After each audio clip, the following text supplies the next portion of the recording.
Before we begin, I'd like to say that our prayers are with the victims and the first responders of the horrible tragedy at Reagan Airport. It's reported that more than 60 souls were on board the plane and that the helicopter that collided with the over the Potomac River. This is a horrible, hard to understand disaster that demands answers. As first responders continue their recovery effort and as investigators begin their work, Congress will work with the administration to get to the bottom of this and keep all those, and we should all keep the people impacted in our prayers. So maybe we should just, for a short period of time, think about this tragedy. Good morning. I want to welcome everyone to this very important hearing to consider the nomination of Kash Patel to serve as Director of the Federal Bureau of Investigations. Congratulations on your nomination. And thank you for your willingness to serve.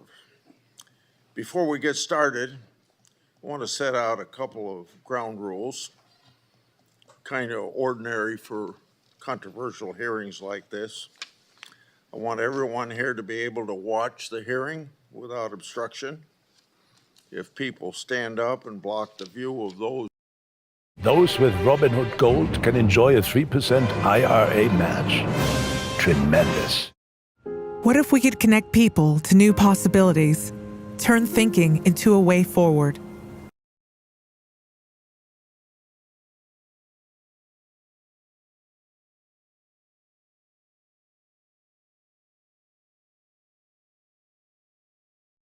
on your nomination. And thank you for your willingness to serve. Before we get started, I want to set out a couple of ground rules, kind of ordinary for controversial hearings like this. I want everyone here to be able to watch the hearing without obstruction.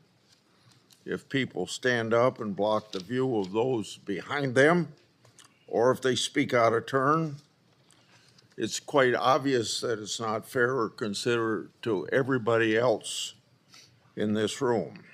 So officers would immediately remove those individuals. Now I will explain how we're going to proceed. I'll give my opening remarks and then invite Ranking Member Durbin to give opening remarks. Then Senator Tillis will introduce the nominee. After that, Mr. Patel will have a chance to give his opening statements after we swear him. Following Mr. Patel's statement, we'll begin the first rounds of questioning. Each senator will have an initial 7-minute round of questions. After the first round, we'll do a second 3-minute round of questions. I ask members to do their best to adhere to these limits so that we can proceed efficiently and tell to be treated fairly by my colleagues.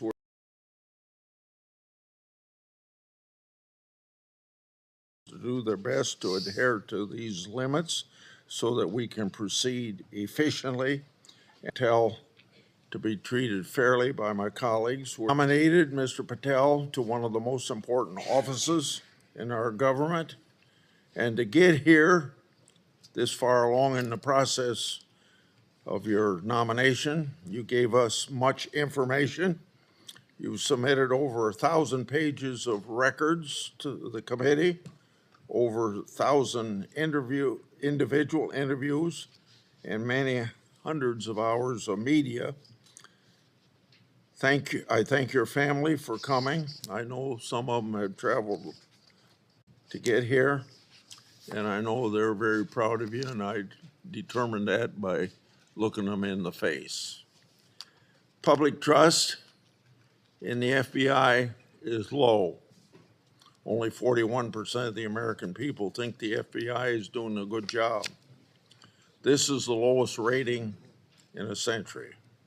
It's no surprise that public trust has declined in an institution that has been plagued by abuse, lack of transparency, and weaponization of law enforcement.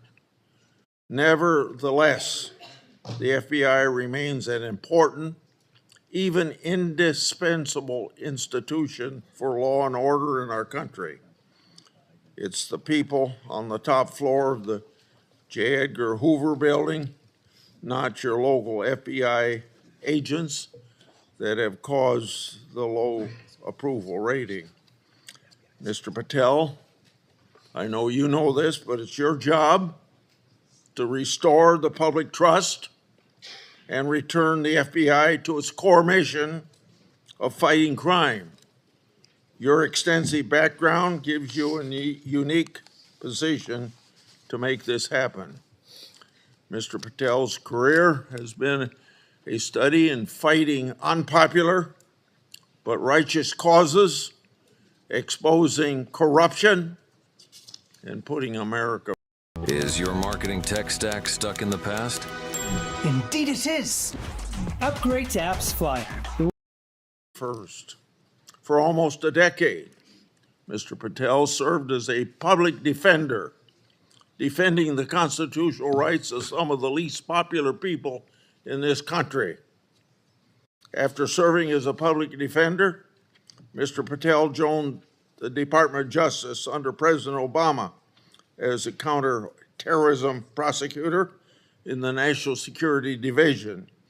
In this role, he investigated and he prosecuted many important cases, including the World Cup bombing in Uganda in 2010, for which he received an award of excellence. In 2017, Representative Devin Nunes asked Mr. Patel to join the House Permanent Select Committee on Intelligence to uncover the truth about Russiagate. And Mr. Patel did uncover the truth. It was during this period of time that, if you remember, I first met you, Mr. Patel. Through tireless works, Mr. Patel showed that Crossfire Hurricane was based upon fraudulent, discredited information paid for by the Democratic National Committee and the Clinton campaign. As reward for his efforts to uncover the truth, mainstream media, can you believe this, personally attacked Mr. Patel, and the FBI secretly subpoenaed his records. Now, I know what that is because my staff received similar treating during my investigation. The attacks Mr. Patel faced during his work in the House of Representatives are similar to the ones that he faces today. I expect many of these underhanded attacks will be repeated today. Mr. Patel has been accused of having, quote unquote, an enemies list. This is not a fair characterization, as he stated, quote, there is no revenge list, end of quote. Mr. Patel has identified those he believes have put politics and personal ambition over service to the country. He's called out those who've used the institutions like the FBI to achieve their own personal gain. Mr. Patel has said he believes that people who do this should be named and that Americans deserve transparency so that they can make their own judgment as they did in this last election. Other attacks against Mr. Patel are similarly unfounded. To take just one example, he's been accused of jeopardizing hostage rescues. In fact, those allegations have been repeatedly shown to be false smears. As numerous national security officials have said publicly and on the record, Mr. Patel played a critical role in returning Americans safely home and has done so through hard work and personal cost to him. Mr. Patel has been accused of being unqualified to be FBI director. This suggestion ignores his impressive career at the highest levels of government service. After exposing Russiagate scandal in the Congress, Mr. Patel served in roles such as Senior Director, Counterterrorism at the National Security Council, Deputy Director of National Intelligence, and Chief of Staff to the Acting Secretary of Defense. Mr. Patel managed large intelligence and defense bureaucracies, identified and countered national security threats, prosecuted and defended criminals. He's done this while fighting for transparency and accountability in the government. Mr. Patel has precisely the qualifications we need at this time when the FBI is not being respected by our public. Mr. Patel, should you be confirmed, you'll take charge of an FBI that is in crisis. Recently, my oversight exposed that a special agent in charge of the FBI New Orleans field office was on vacation during New Year's Eve and New Year's Day. Of course, that was also included the Sugar Bowl. Senior personnel should be at their posts, not on vacation, during critical security events. And we all remember what happened at that time in New Orleans. But of course, this FBI agent would find it acceptable to do what he did. In August 2022, an FBI oversight hearing of this committee, Director Wray decided to leave early.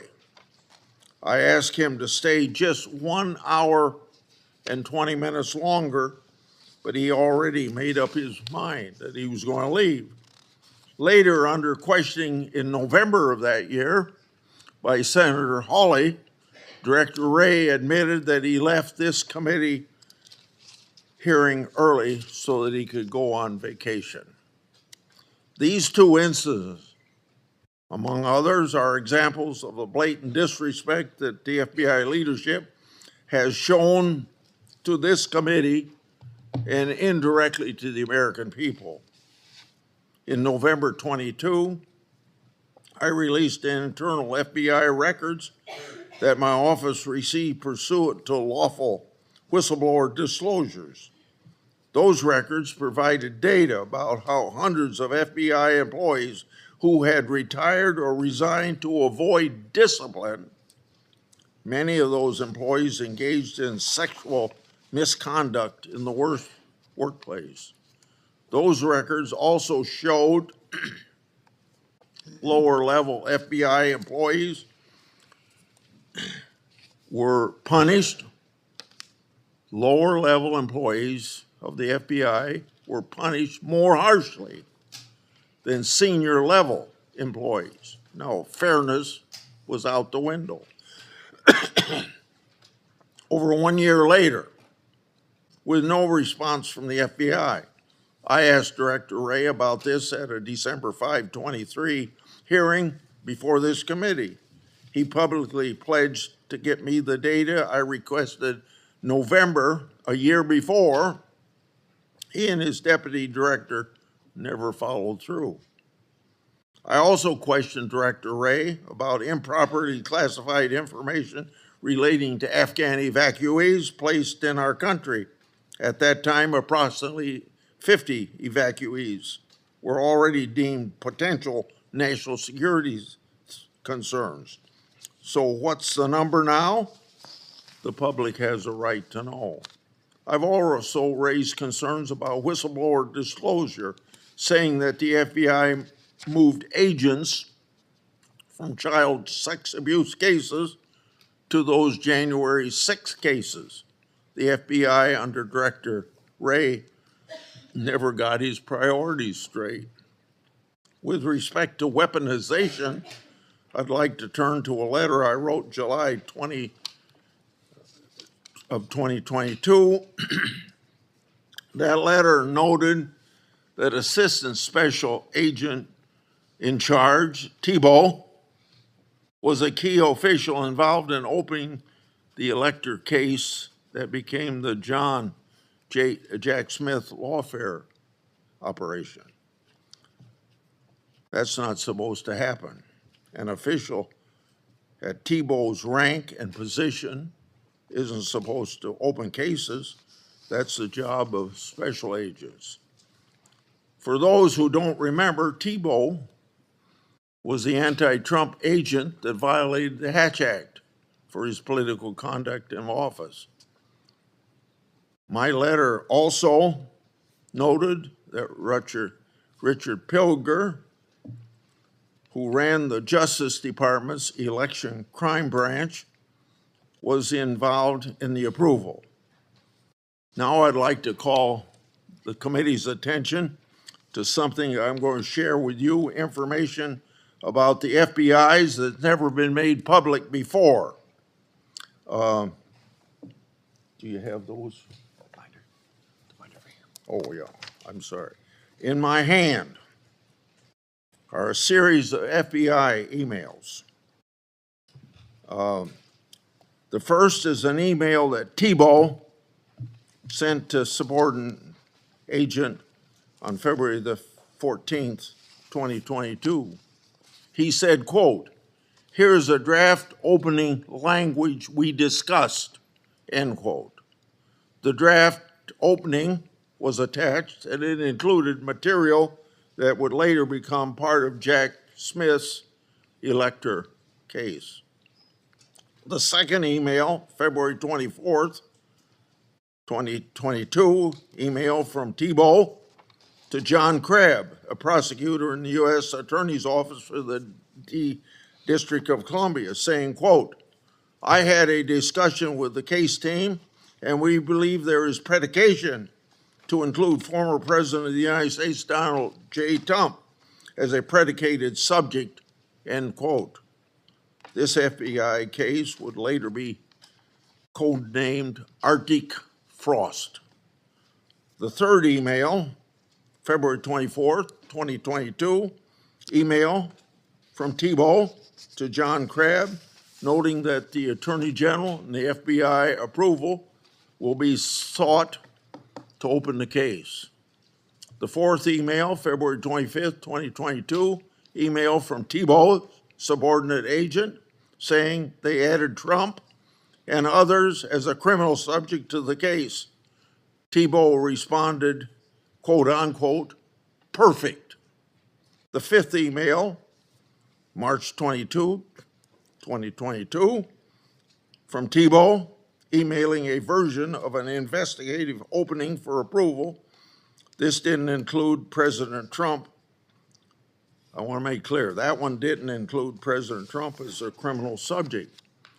TD Cash lets you customize your cash back. Earn more where you spend the most. Arctic Frost.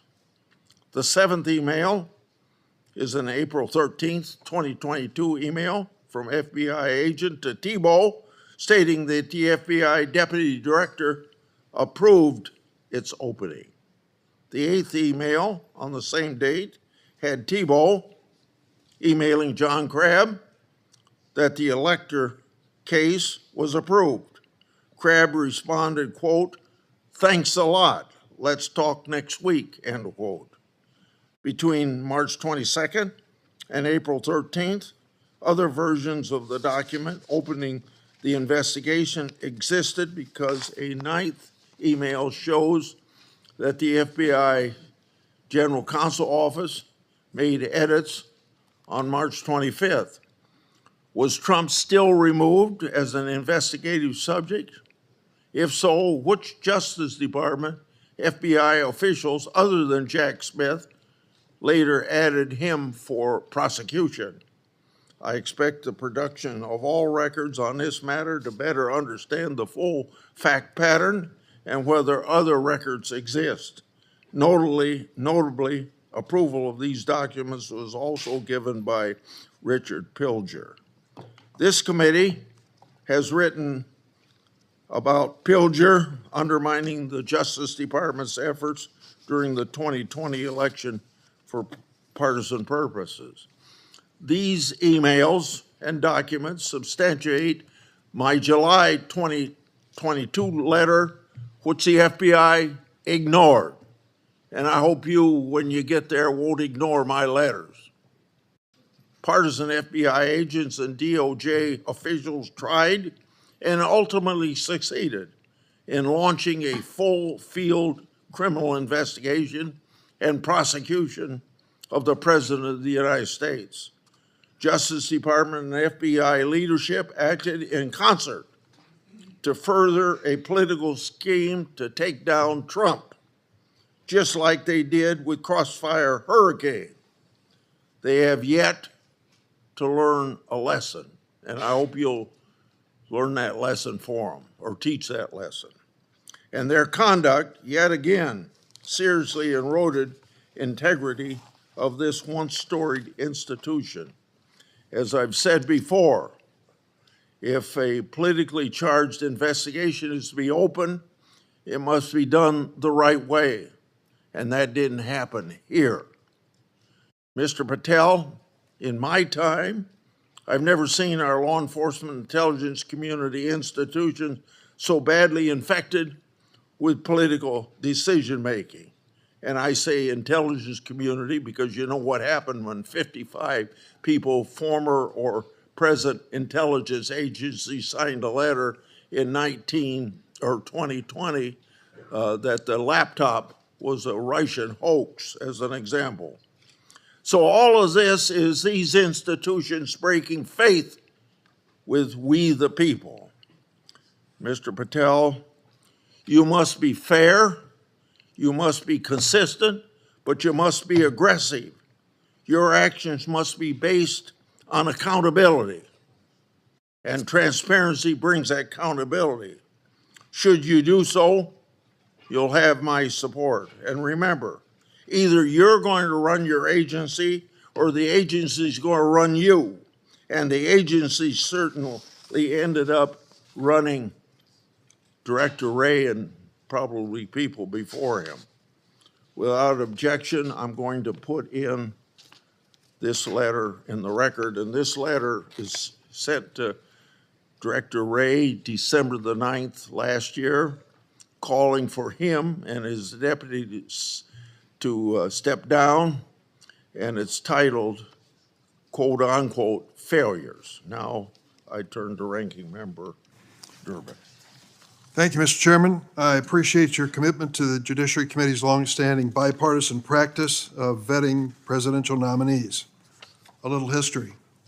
The FBI dates back to the start of the last century, 1908, when then Attorney General Charles Bonaparte organized a special agent force. J. Edgar Hoover became director of the FBI in 1924 and led the Bureau for 48 years until his death in 1972. He is credited with professionalizing the Bureau and developing its investigative ability. However, with little or no oversight, Hoover also used the Bureau's investigative powers improperly. He infamously directed the FBI to spy on Dr. Martin Luther King Jr., Thurgood Marshall, and other civil rights leaders of the day. In 1975, the United States Senate created Frank Church's committee, and they disclosed widespread abuses by the FBI and other U.S. intelligence agencies. The Church Committee concluded these agencies had engaged in illegal surveillance, and as a result, quote, groups and individuals have been assaulted, repressed, harassed, and disrupted because of their political views, social beliefs, and their lifestyles. And, quote, the intelligence agencies have served the political and personal objectives of presidents and other high officials. The Hoover era of the FBI, the Watergate scandal, and the findings of the Church Committee highlighted the risk of political interference in FBI investigations and led to significant, important reform. In 1976, Congress passed a law that limits the FBI director to a single term of 10 years which was intended to insulate that position from political influence. And critically, we made the FBI director's appointment subject to the advice and consent of the Senate. That's why we're here today. Since 1935, the motto of the FBI has been fidelity, bravery, integrity. These qualities represent the Bureau's core values and the high standards that are expected of all of its employees, including the director of the FBI. After meeting with Mr. Patel and reviewing his record, I do not believe you meet this standard. Mr. Patel has neither the experience, the temperament, nor the judgment to lead an agency of 38,000 agencies and 400 field offices around the globe. During the time I've served on this committee, I've had the opportunity to consider 4 FBI director nominations. Each one was a Republican, and I voted for all of them. My concerns about the director of the FBI are not partisan. As much as Republicans claim that President Biden and former Attorney General Garland weaponized the FBI, let's look at the record.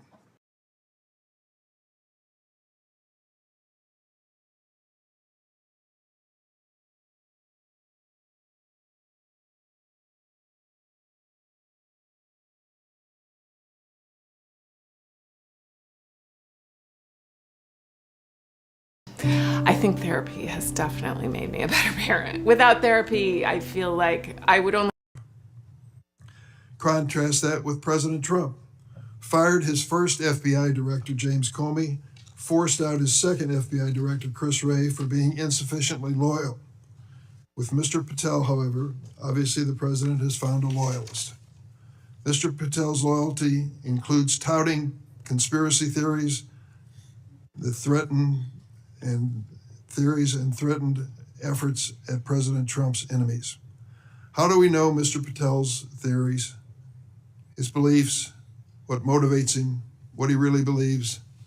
He wrote it in a book.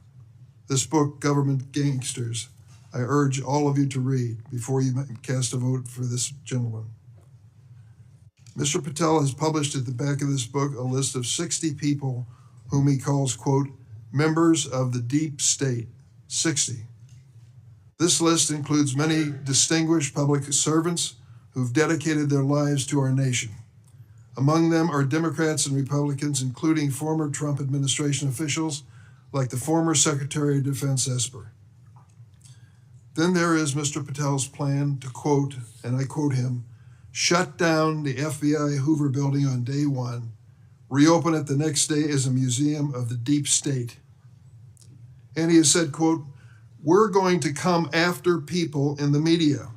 We're going to come after you, whether it's criminally or civilly, we're putting you all on notice. Does this sound like the kind of nonpartisan law enforcement professional who should lead the FBI? No, not to me. This is someone who's left behind a trail of grievances throughout his life, lashing out at anyone who disrespects him or doesn't agree with him. Don't take it from me. Listen to these Republicans who worked with him during the Trump's first administration. Attorney General Bill Barr, and I quote, I categorically oppose making Patel deputy FBI director. I said it would happen over my dead body. Patel had virtually no experience that would qualify him to serve at the highest level of the world's preeminent law enforcement agency. National Security Advisor John Bolton. I didn't think he was qualified. He demonstrated no policy aptitude at all. I was forced to hire him. President Trump's Deputy National Security Advisor, Charles Kupperman. The idea that Kash Patel is going to be the FBI director is appalling. His legal career is modest at best. His ideas are ludicrous. CI Director Gina Haspel threatened to resign after President Trump proposed making Mr. Patel CIA Deputy Director. Defense Secretary Mark Esper said Mr. Patel lied about whether Nigeria had approved a hostage rescue operation, putting American lives at risk.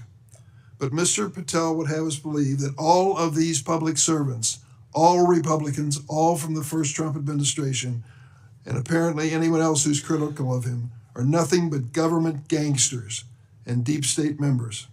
Many of them have made his list of enemies. Just this week, CNN reported that during the Trump administration, CIA officials referred Mr. Patel to the Justice Department for criminal investigation for sharing classified information without authorization. Last week, I asked the Justice Department and intelligence community for information on any criminal referrals relating to misconduct by Mr. Patel. I have yet to receive a response. Mr. Patel's record is clear. He traffics in debunked conspiracy theories that serve or benefit his political beliefs. Let's start with January 6th, and he dedicates a whole chapter in this book on January 6th. That's something that each and every one of us, as witnesses to January 6th, have our own view of.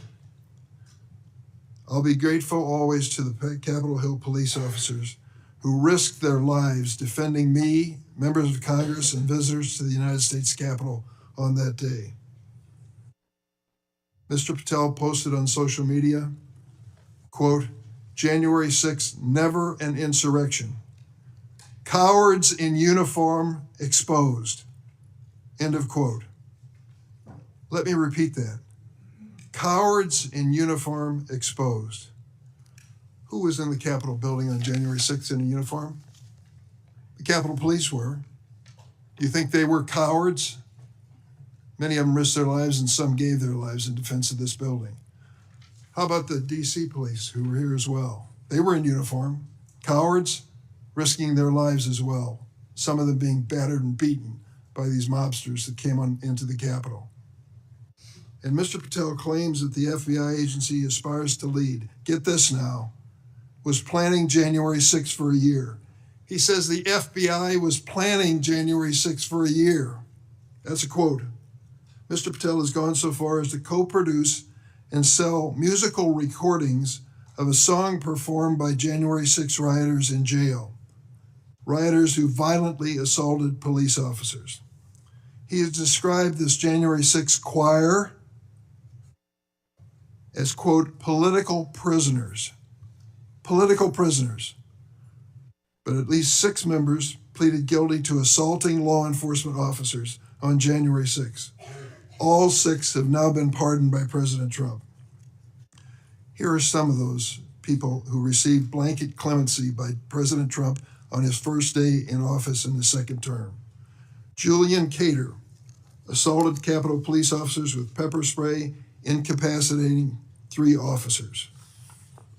Ryan Nichols sprayed pepper spray on multiple police officers. After the attack, Nichols posted on Facebook, and I quote, "So yes, I'm calling for violence and I will be violent." Jordan Mink struck officers, quote, aggressively with a long pole. He spat at officers and threw large items at them. Armed with a knife, Ronald Sandlin shouted at officers, quote, "You're going to die, get out of the way." Sandlin shoved officers when they tried to lock the doors to the Senate gallery. After breaching the Capitol, James McGrew struck an officer and lunged for his baton. McGrew also threw a wooden handrail with metal brackets at officers. I want to read a sentence from this book on the January 6th experience, just to give you an idea of Mr. Patel's take on what he calls a haphazard riot.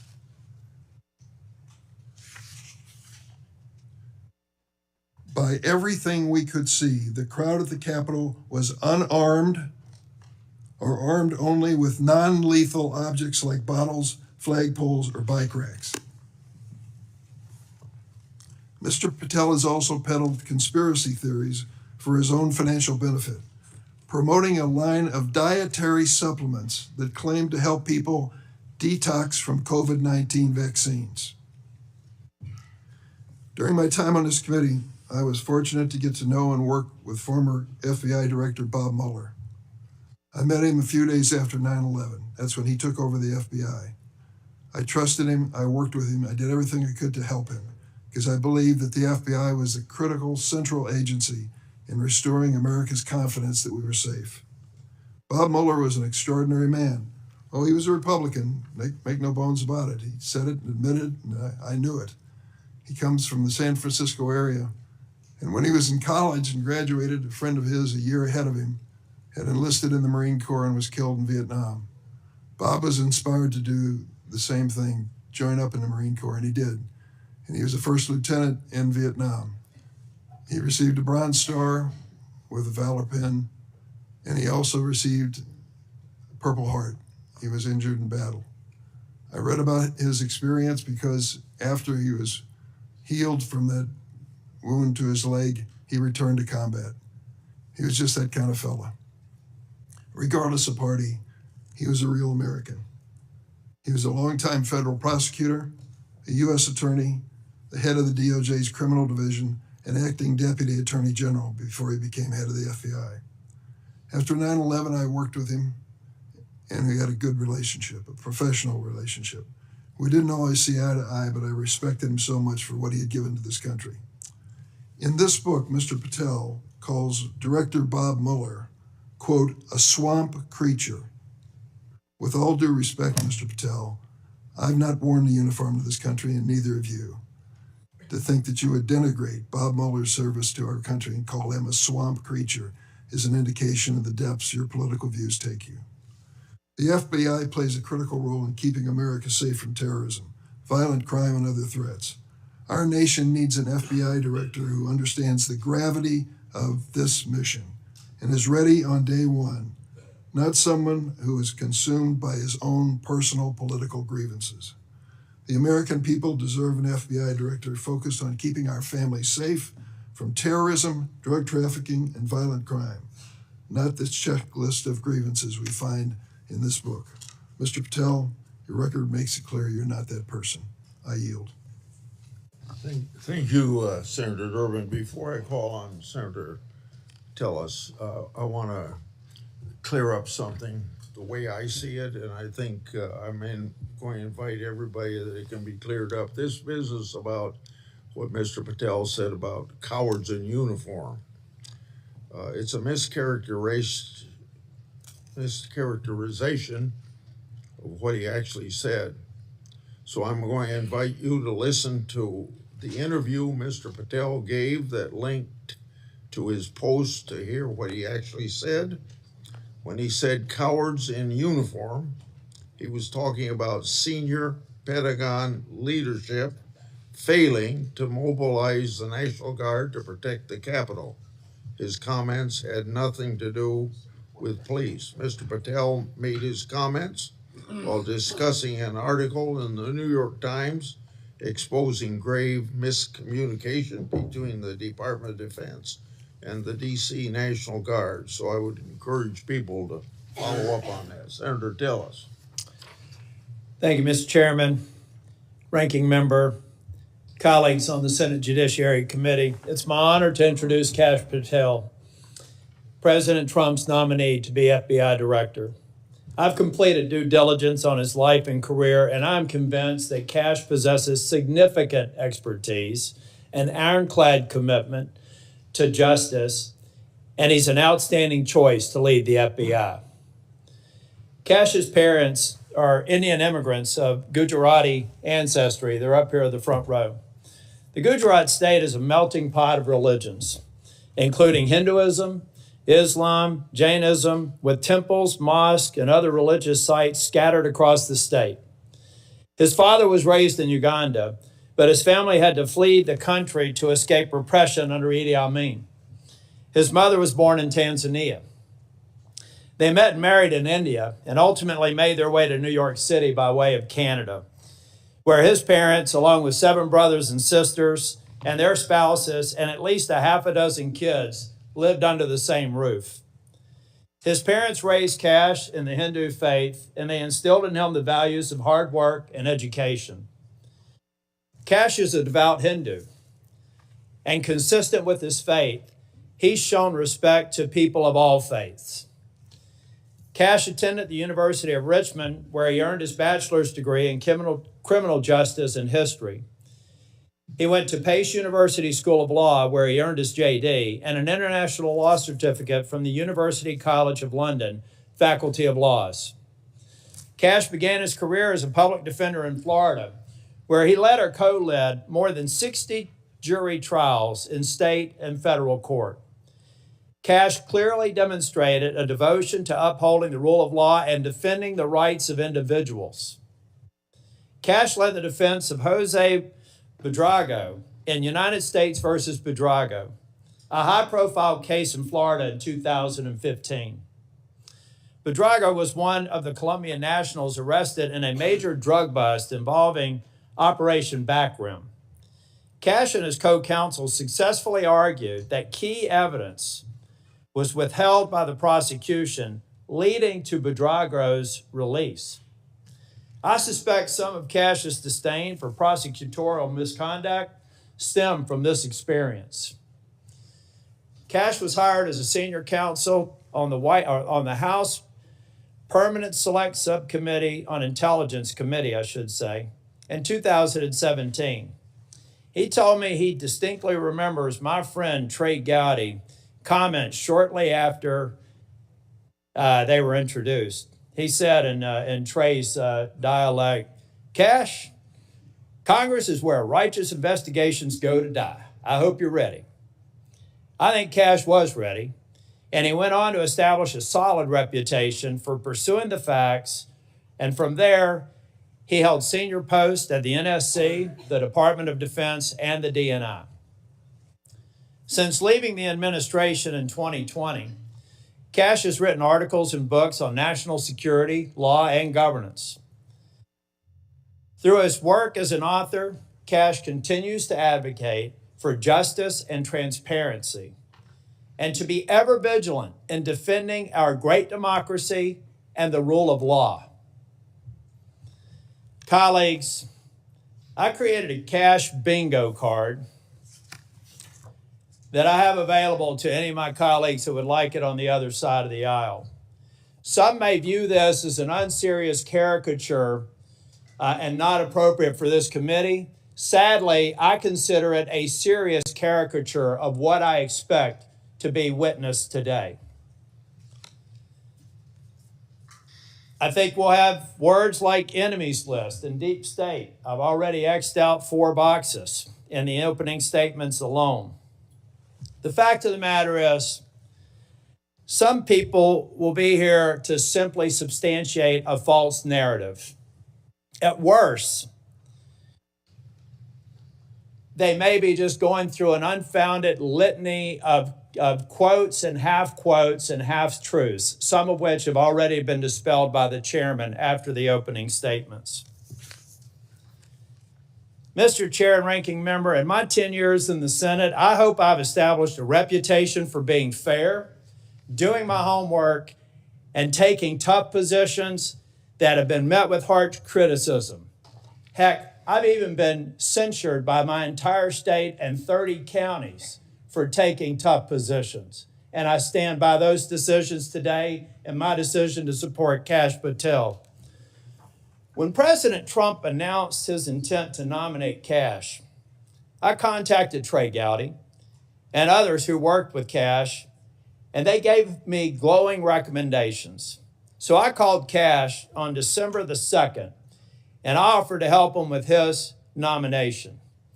Since then, we have spent hours together, in person and on the phone. I've asked him difficult questions, and I've urged him to reach out to members across the aisle. In fact, Kash Patel has met with 60 members of the U.S. Senate. Every member except the last 3 who were sworn in, and the majority of the members on the other side of the dais in this committee and members off the committee. Chair Grassley, Ranking Member Durbin, friends and colleagues on the committee, I've completed my due diligence of Kash Patel, and I am honored to provide my strongest recommendation for his confirmation. Thank you, Mr. Chair. Thank you for that introduction. Before I swear you, I want to make clear that before you give your statement, if you want to introduce family and friends in the audience, you're welcome to do that. Would you please stand? Raise your hand. Do you swear or affirm that the testimony you're about to give to the committee will be the truth, the whole truth, and nothing but the truth, so help you God? I do, Mr. Chair. Okay. You may proceed. Chairman Grassley, Ranking Member Durbin, and members of the Judiciary Committee, thank you for the opportunity to appear today. I must start with a word of prayer for the tragic accident that befell our nation last night, where we lost civilians and service members. I pray for their families. I pray for law enforcement and military personnel, and I pray for their souls, and hopefully God will find them peace in the near future. I'd like to welcome my father, Pramod, and my mother, Anjana, who are sitting here today. They traveled here to get here from India. My sister's also here, Nisha.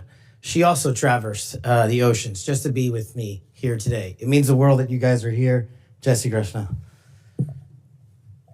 I wouldn't be here today without their guidance, their unwavering support, and their relentless love. When President Trump informed me of his intention to nominate me as the director of the FBI, I was deeply honored. Sitting here today, I carry not only the dreams of my parents, but also the hopes of millions of Americans who stand for justice, fairness, and the rule of law. My commitment to these principles is deeply rooted in my family's history, which has profoundly shaped my worldview. My father fled Idi Amin's genocidal dictatorship in Uganda, where 300,000 men, women, and children were killed based on their ethnicity, just because they happen to look like me. My mother is originally from Tanzania. She studied in India, as did my dad, and they were married there. They would later emigrate to New York, as the senator pointed out, where I was born, and we were raised in a household of my father's 7 siblings, their spouses, and at least half a dozen children. That's the only way we knew how to do things at the time, in the 70s and 80s, the Indian way. But we would soon learn the American way. These values have shaped and been the driving force of my career in 16 years of government service. Protecting the rights of the Constitution is of the utmost importance to me and has been every single time I've taken that oath of office. The recent terrorist attacks in New Orleans tragically claimed the lives of 14 innocent Americans and serve as a stark reminder that our national security is at threat, both internally and externally. The FBI, the Federal Bureau of Investigation, and the Department of Justice, where I served, play a pivotal role in securing our freedoms and our safeties for American citizens. If confirmed as the next FBI director, I will remain focused on the FBI's core mission. That is to investigate fully wherever there is a constitutional factual basis to do so, and to never make a prosecutorial decision that is solely the providence of the Department of Justice and the Attorney General. For the first 8 years after law school, I served as a public defender, first for Miami-Dade County and later for the Southern District of Florida. During that time, I represented some pretty awful human beings, charged with some pretty heinous crimes. But what I learned there was the core value that has been enshrined in me since, that due process must be provided without bias to all Americans. And if we cannot provide due process to the worst, then there can be no due process for anyone, and our constitutional republic fails. But I battled on that hill for that due process. I would later serve in the Obama Justice Department as a terrorism prosecutor in the National Security Division, where we successfully contributed to the prosecutions of terrorist organizations like Al-Qaeda, Al-Shabaab, and others. I was honored to receive the 2017 Assistant Attorney General's Award from Loretta Lynch for my work in helping the Ugandans bring members of Al-Shabaab to justice for murdering 74 innocent people, including an American.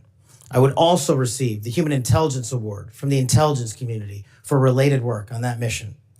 My experiences at the National Security Division and would later be followed by my experiences on the National Security Council as Senior Director for Counterterrorism, and later as the Deputy Director of National Intelligence responsible for the production, creation, and promulgation of the Presidential Daily Briefing, our nation's most sensitive classified information and secrets to protect our country.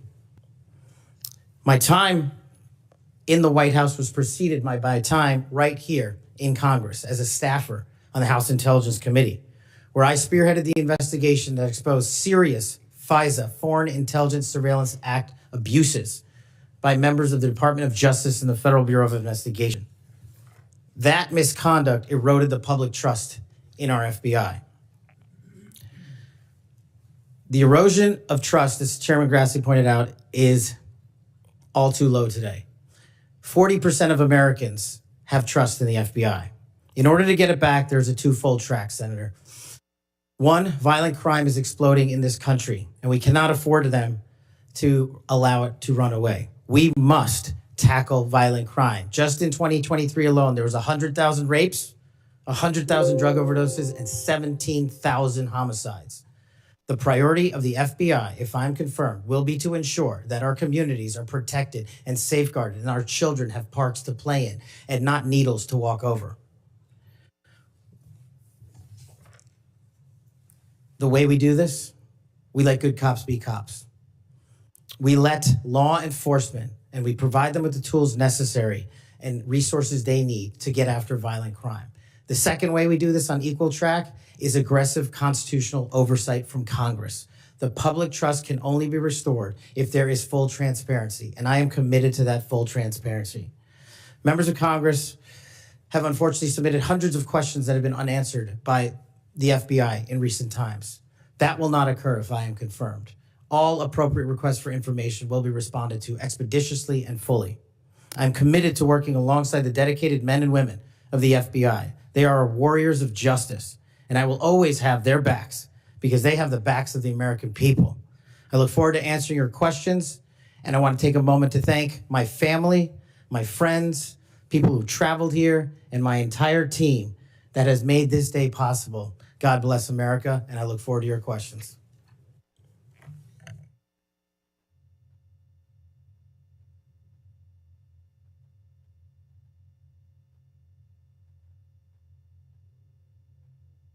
Seven minutes, first round, is that right? 7 minutes for 3 minutes, the second round. Mr. Patel, I'm not going to go through all the things that you've done through your career because I said those in my opening statements, but Democrats on the committee say you don't have experience. What are you most proud of from your career in public service? Mr. Chairman, I appreciate the question. It's really humbling to be afforded the opportunity to have served this country for 16 years. But I think what I'm most proud of is my work in national security, protecting the no-fail mission, returning American hostages, killing high-value terrorists that brought hate and destruction to our shores. I've served that mission in Democratic and Republican administrations, and it is the one mission that we cannot fail, and it is the one mission where the FBI must play a critical role. Okay. As you well know, and you and I discussed this in my office, whistleblowers are critical to rooting out waste, fraud, and abuse. Their courage to come forward and make legally protected disclosures about government wrongdoing benefits the country. I think they're politically, they are good American citizens, just want the government to do what it's supposed to do. I think they're treated by bureaucracies, not just in the FBI, but throughout the bureaucracy, like skunks at a picnic. Will you protect whistleblowers from retaliation, unlike former Director Wray, and promote a culture at the FBI that values whistleblowers' important contributions? Absolutely, Mr. Chairman. I share in your beliefs about the importance of whistleblowers. So we've spent a lot of taxpayers' money ruining whistleblowers. Will you commit to ensuring that no taxpayer money will be used to identify and retaliate against whistleblowers? Senator, if I'm confirmed, it will not. Okay. You and I have heard a lot of criticism about various statements about January 6th. You said, quote, those who broke actual laws should be prosecuted, end of quote. But you've also called out the partisan nature of prosecutions and compared how the Biden Justice Department treated January 6th defenders with how they ignored many other crimes. Those include crimes related to illegal immigration, as well as riots that took place around the country. So explain your position on January 6th to this committee, and how do you respond to critics who say that you're anti-law enforcement? Mr. Chairman, I greatly appreciate the question, the opportunity to discuss that. If anyone wants to consider me as anti-law enforcement, then look at my 16 years in government service. Whether I was trying 60 jury trials in state and federal court upholding the rights of the indigent and breathing life into constitutional due process, or later as a national security prosecutor, where I served this country and overseas, and later when I was a Joint Special Operations Command civilian embedded with SEAL Team 6 and Delta, chasing down some of the most high-value target terrorists there are on this earth and successfully achieving a mission end state. I have always respected law enforcement. I have taken that oath and will take that oath again, God willing, to be the next director of the FBI. As for January 6th, I have repeatedly, often, publicly, and privately said there can never be a tolerance for violence against law enforcement. And anyone that commits an act of violence against law enforcement must be investigated, prosecuted, and imprisoned. And on January 6th, I said the same thing about acts against law enforcement. The Capitol Police, who I have served with, and when I was Chief of Staff at the Department of Defense, rushing to the aid of the members of this committee and your colleagues to provide the National Guard, was my top mission priority, not politics.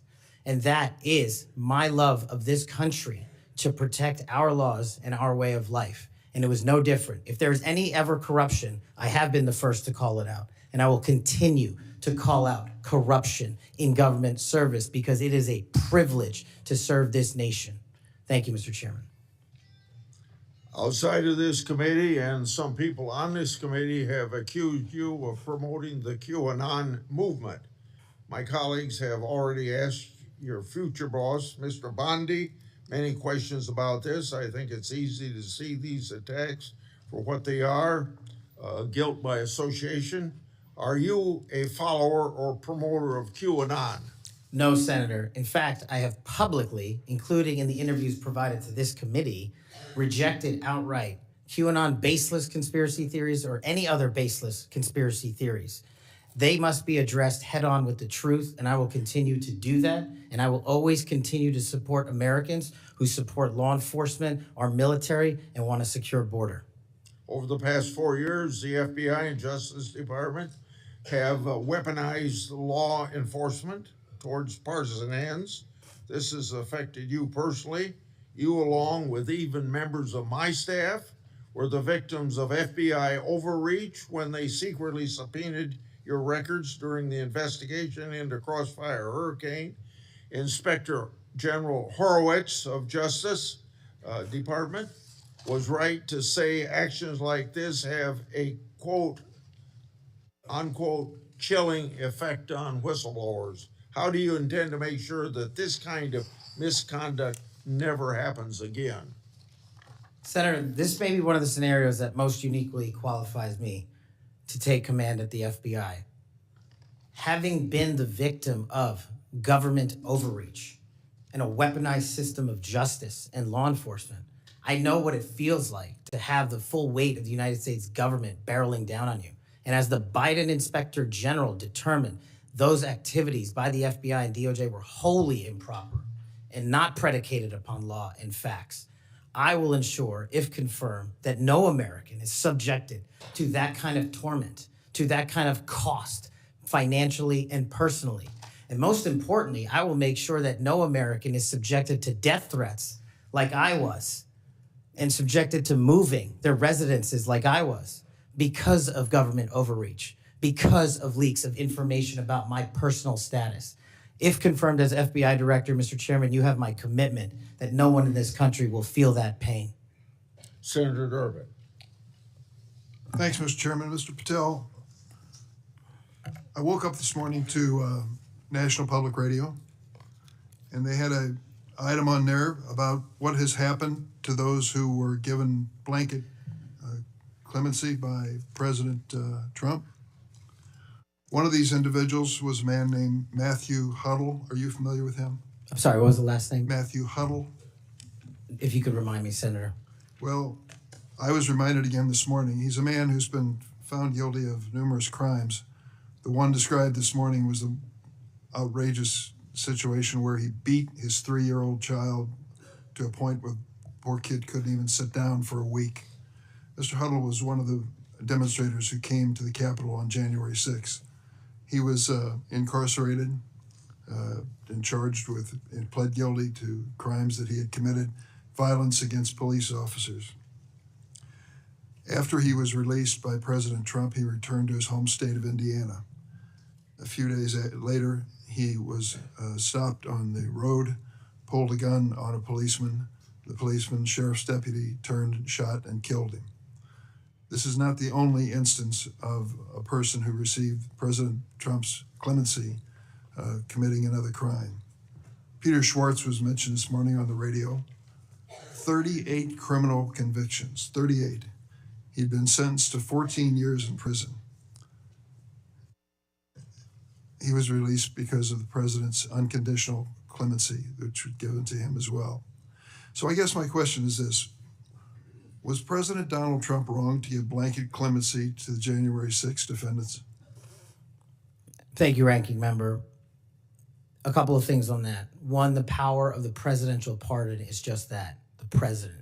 Well, I concede he has the authority. I'm asking, was he wrong to do it? And as we discussed in our private meeting, Senator, I have always rejected any violence against law enforcement, and I have, including in that group, specifically addressed any violence against law enforcement on January 6th, and I do not agree with the commutation of any sentence of any individual who committed violence against law enforcement. So do you think that America is safer because these 1,600 people have been given an opportunity to come out of serving their sentences and live in our communities again? Senator, I have not looked at all 1,600 individual cases. I have always advocated for imprisoning those that cause harm to our law enforcement and civilian communities. I also believe America is not safer because President Biden's commutation of a man who murdered 2 FBI agents, Agent Kohler's and Williams' family, deserve better than to have the man that point blank range fired a shotgun into their heads and murdered them released from prison. So it goes both ways. Leonard Pelletier was in prison for 45 years. He's 80 years old, and he was sentenced to home confinement. So he's not free, as you might have just suggested. He killed 2 FBI agents. That's true, he did, and he went to prison for it and should have. My question to you, though, is do you think America is safer because President Trump issued these pardons to 1,600 of these criminal defendants, many of whom violently assaulted our police in the Capitol? Senator, America will be safe when we don't have 200,000 drug overdoses in 2 years. America will be safe when we don't have 50 homicides in a day. So you just won't answer the question. I am here. I don't think we're safer. Matthew Huddle was sent back to Indiana. I don't think we're safer with Peter Schwartz. I could go through a long list of individuals, some of who were wanted in states, members of this committee. Let me move to another topic if I can. Tell me about your J6 choir. What is that?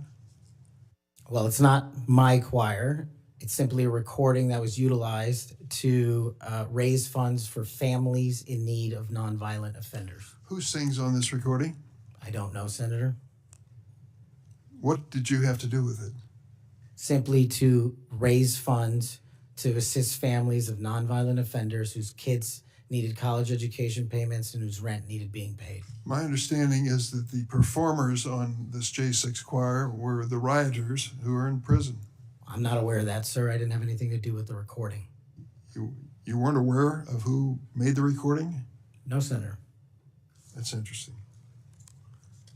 Did you receive any money for selling copies of that music or that recording? Absolutely not. Okay. You do have a foundation, though, do you not? I'm very proud of the Kash Foundation and the $1.3 million we've given to families in need across this country, including active duty service members, police officers, putting kids in college, and helping people in disaster relief areas rebuild their homes and their communities. 1&0 LLC, are you familiar with that? Sorry? 1&0 LLC?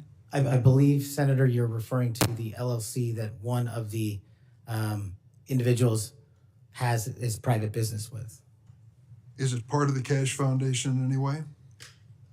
Only in that one of the members of the board has that LLC for his outside business. Andrew Hollis?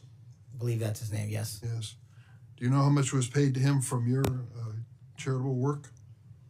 Yes, like any other charity, we had to go out and fundraise, something I'm sure every member of this committee is familiar with. And we used digital marketing campaigns. And I believe we paid a digital marketing company through 1&0 $250,000 to raise $500,000, which we gave away to families in need, like when hurricanes struck Florida, Texas, and North Carolina. We will be going through the details of your foundation and the expenditures with the questions for record that the chairman has mentioned. I look forward to a chance to answer those under oath. Mr. Patel, you frequently associated with and sometimes praised extremist figures with well-documented histories of racism, anti-Semitism, conspiracies, and the like. In September of 2023, you appeared with Laura Loomer at an event promoting your book, this one here. You shared a photo of yourself and Loomer in which you held her book and she held yours. Just a few months before this event, Ms. Loomer posted on X that the September 11 terrorist attacks were, quote, an inside job. Around that time, she accused Florida's First Lady, Casey DeSantis, of exaggerating her cancer diagnosis to gain voter sympathy. A number of my Republican colleagues on this committee have criticized Ms. Loomer's extremism. One of my colleagues described her as a, quote, crazy conspiracy theorist who regularly utters disgusting garbage. Another called her really toxic. Given all this, why did you associate with Ms. Loomer? Senator, as you can see, I took a photograph with an individual who showed up at a book event.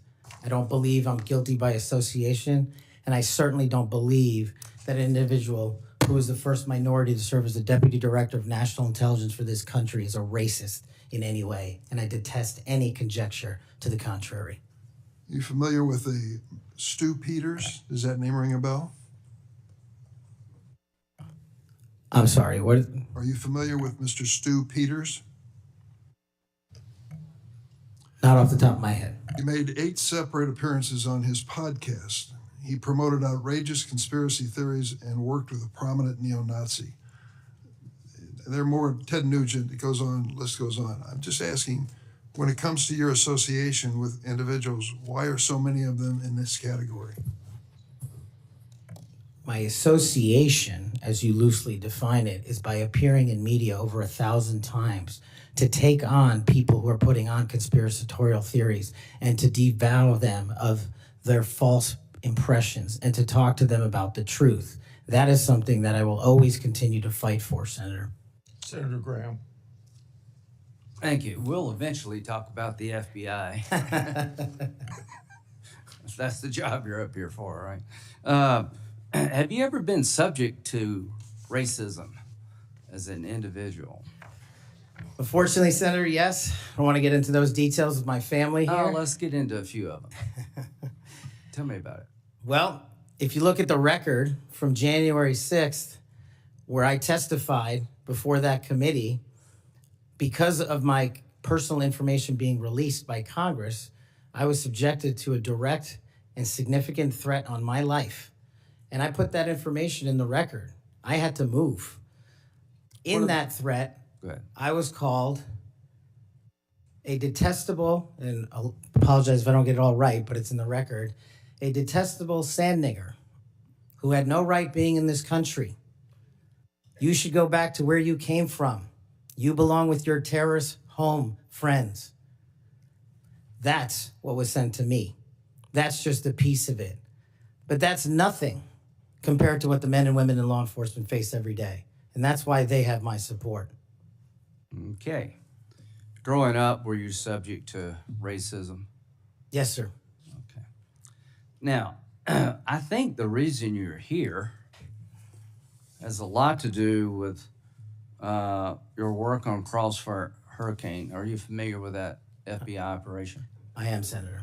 So Senator Durbin mentioned the church report and the history of abuse, but he failed to mention Crossfire Hurricane. He failed to mention the Horowitz report.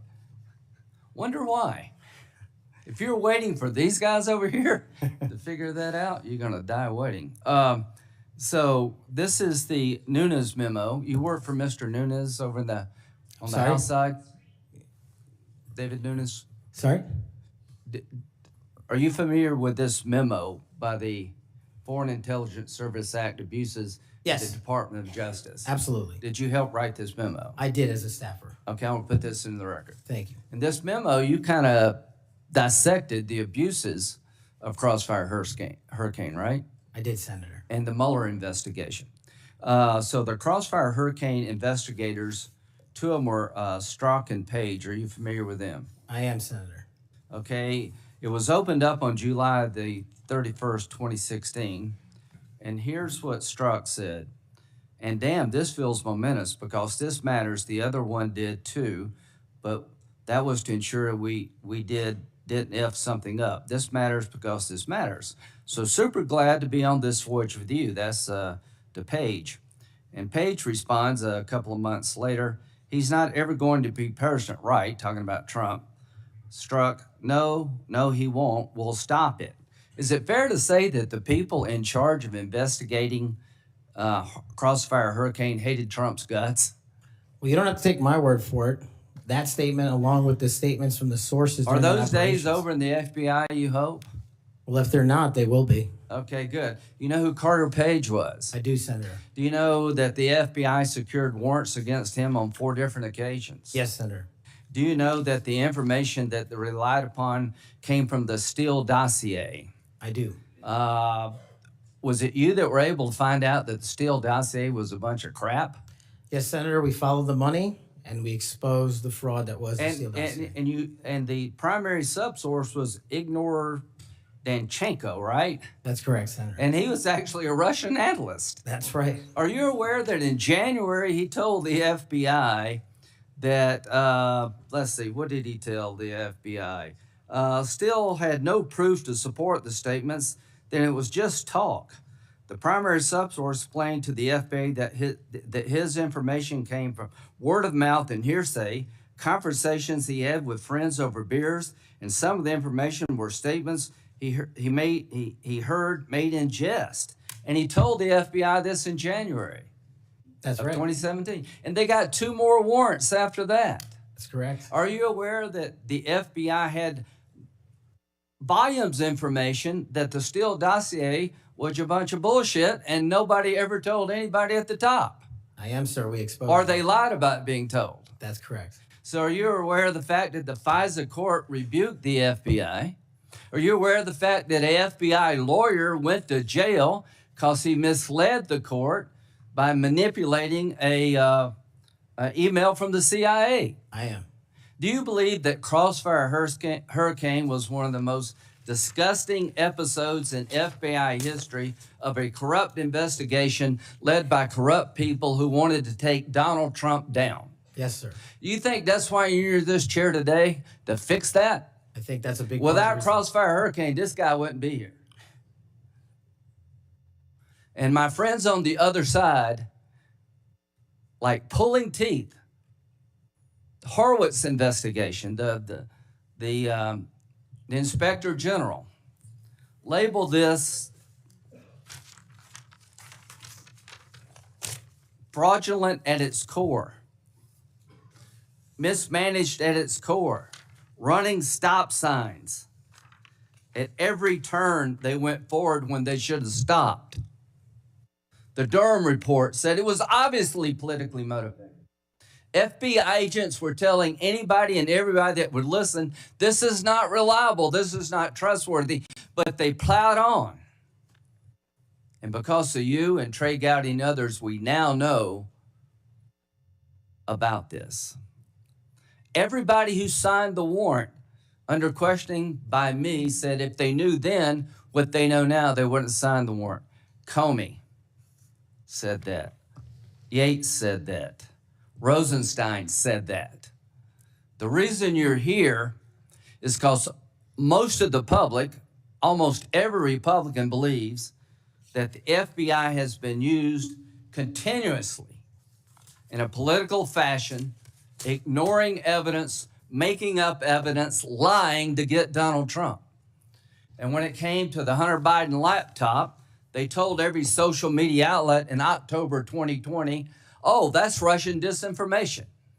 That was BS too. Right before the election, the FBI intervened, to shut reporting on the Hunter laptop down as being Russian misinformation, according to Zuckerberg. Do you promise all of us those days are over at the FBI? Yes, Senator, they are. Are you proud of what you did to find all that? Absolutely. Do you think that's why you're here today, is to make sure that never happens again? The American people deserve just that. Thank you. Senator Whitehouse. Thanks, Chairman. Welcome, Mr. Patel.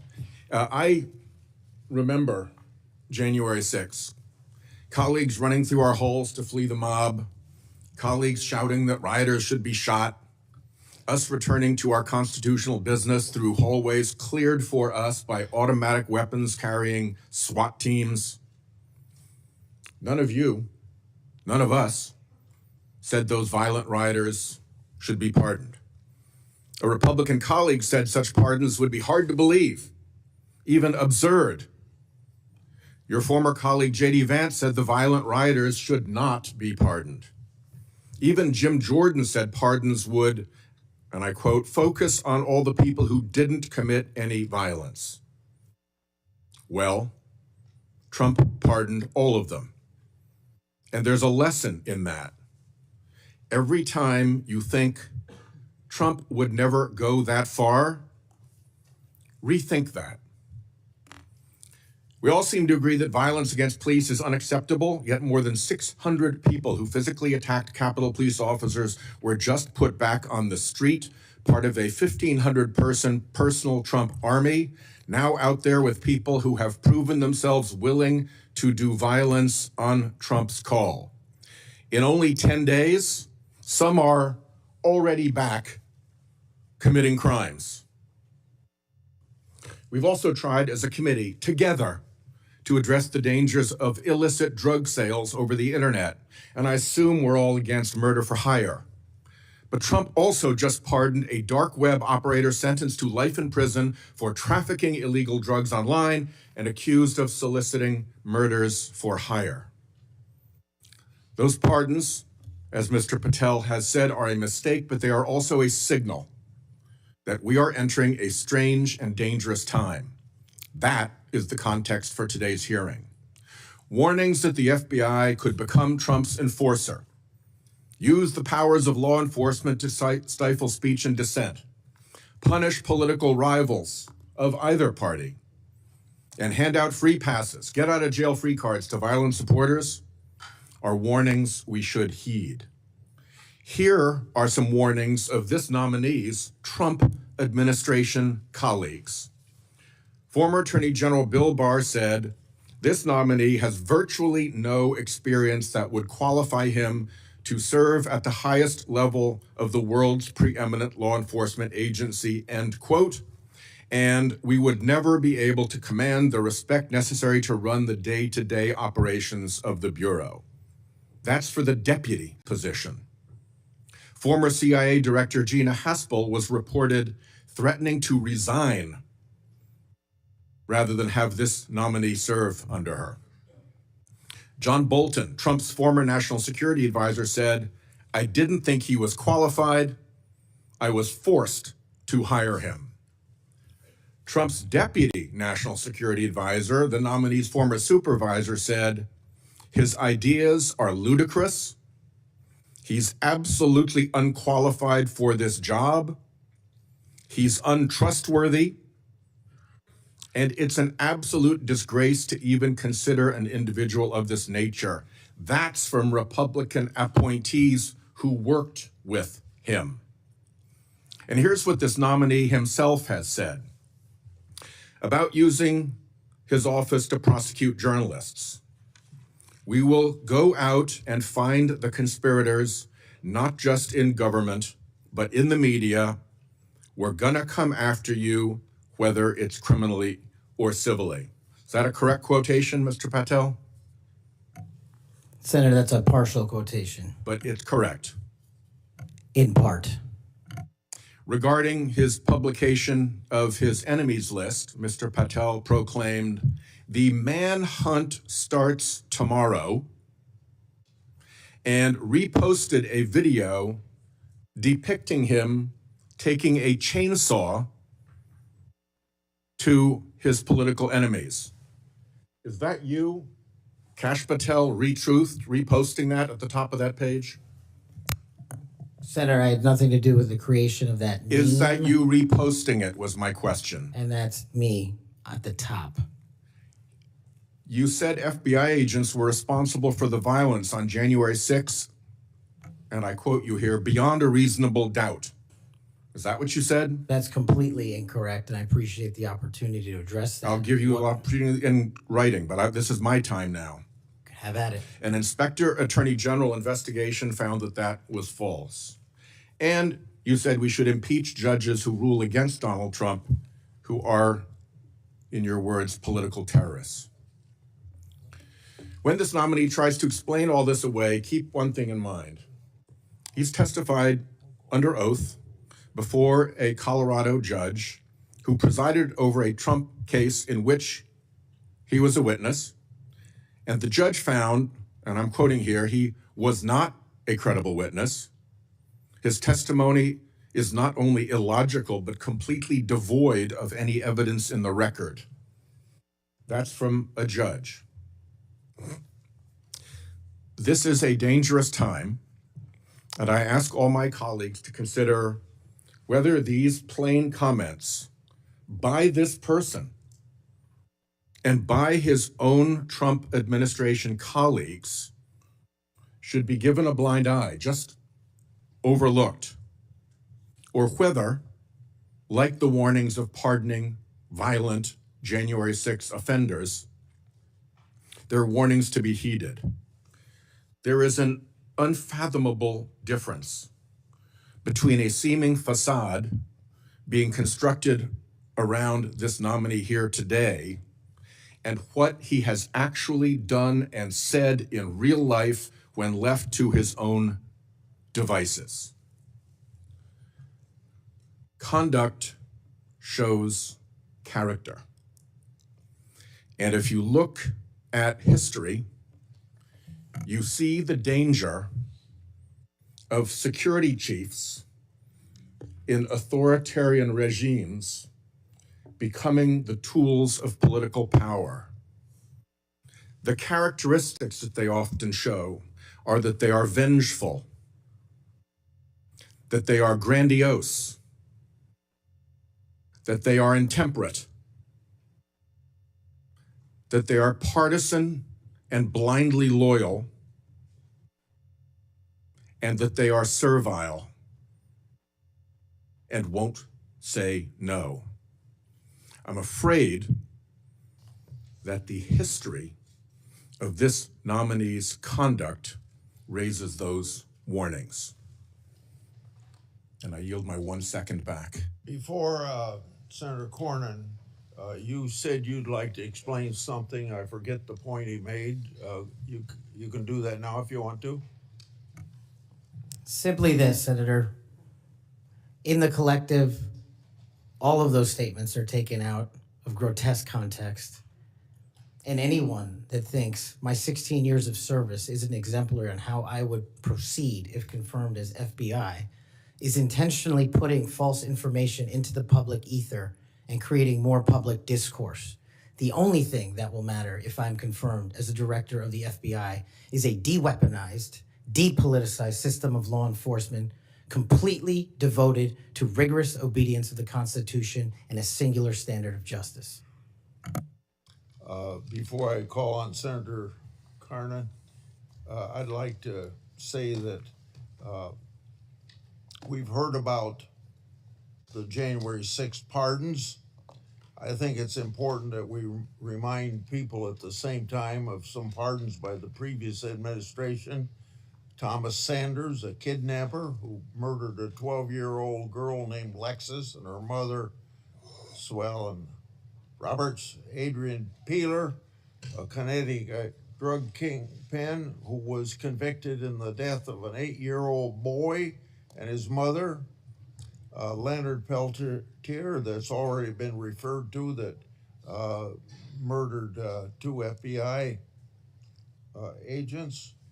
And even Director Wray, at that time former Director Wray, said that that shouldn't have happened, and Judge Michael Conahan, who took kickbacks for wrongly sending juveniles for profit detention centers, and Alex Saab, who laundered illicit proceeds for narcotics terrorist Nicolas Maduro, and was a key connection between Venezuela and Iran, and 5 family members of his own family. President Biden did that, Senator. Welcome, Mr. Patel. Do you believe America is an exceptional nation? It's the greatest nation. Your family went through a lot to get here, They sure did. and your life story is, I think, a great example of people pursuing the American dream. Do you believe a large part of what makes America an exceptional nation is the rule of law? It is one of the fundamental precepts that determines that. And why is that? Because without a singular application of a rule of law, we go back to the Uganda that my father fled in Idi Amin. I believe that the 2 most important institutions in America to preserve and protect and enforce the rule of law are the FBI and the Department of Justice. And the sort of politicalization that Senator Graham and others have already talked about during the Crossfire Hurricane investigation or project of James Comey at the FBI, and the abuse of intelligence tools like Title I of Section 702 are a betrayal of American values and adherence to the rule of law. And I think your biggest task is going to be, along with Pam Bondi at the Office of the Attorney General, is to restore the rule of law to the Department of Justice and the FBI. Are you willing to do that? Absolutely, Senator. Without regard to partisan affiliation or politics? Absolutely.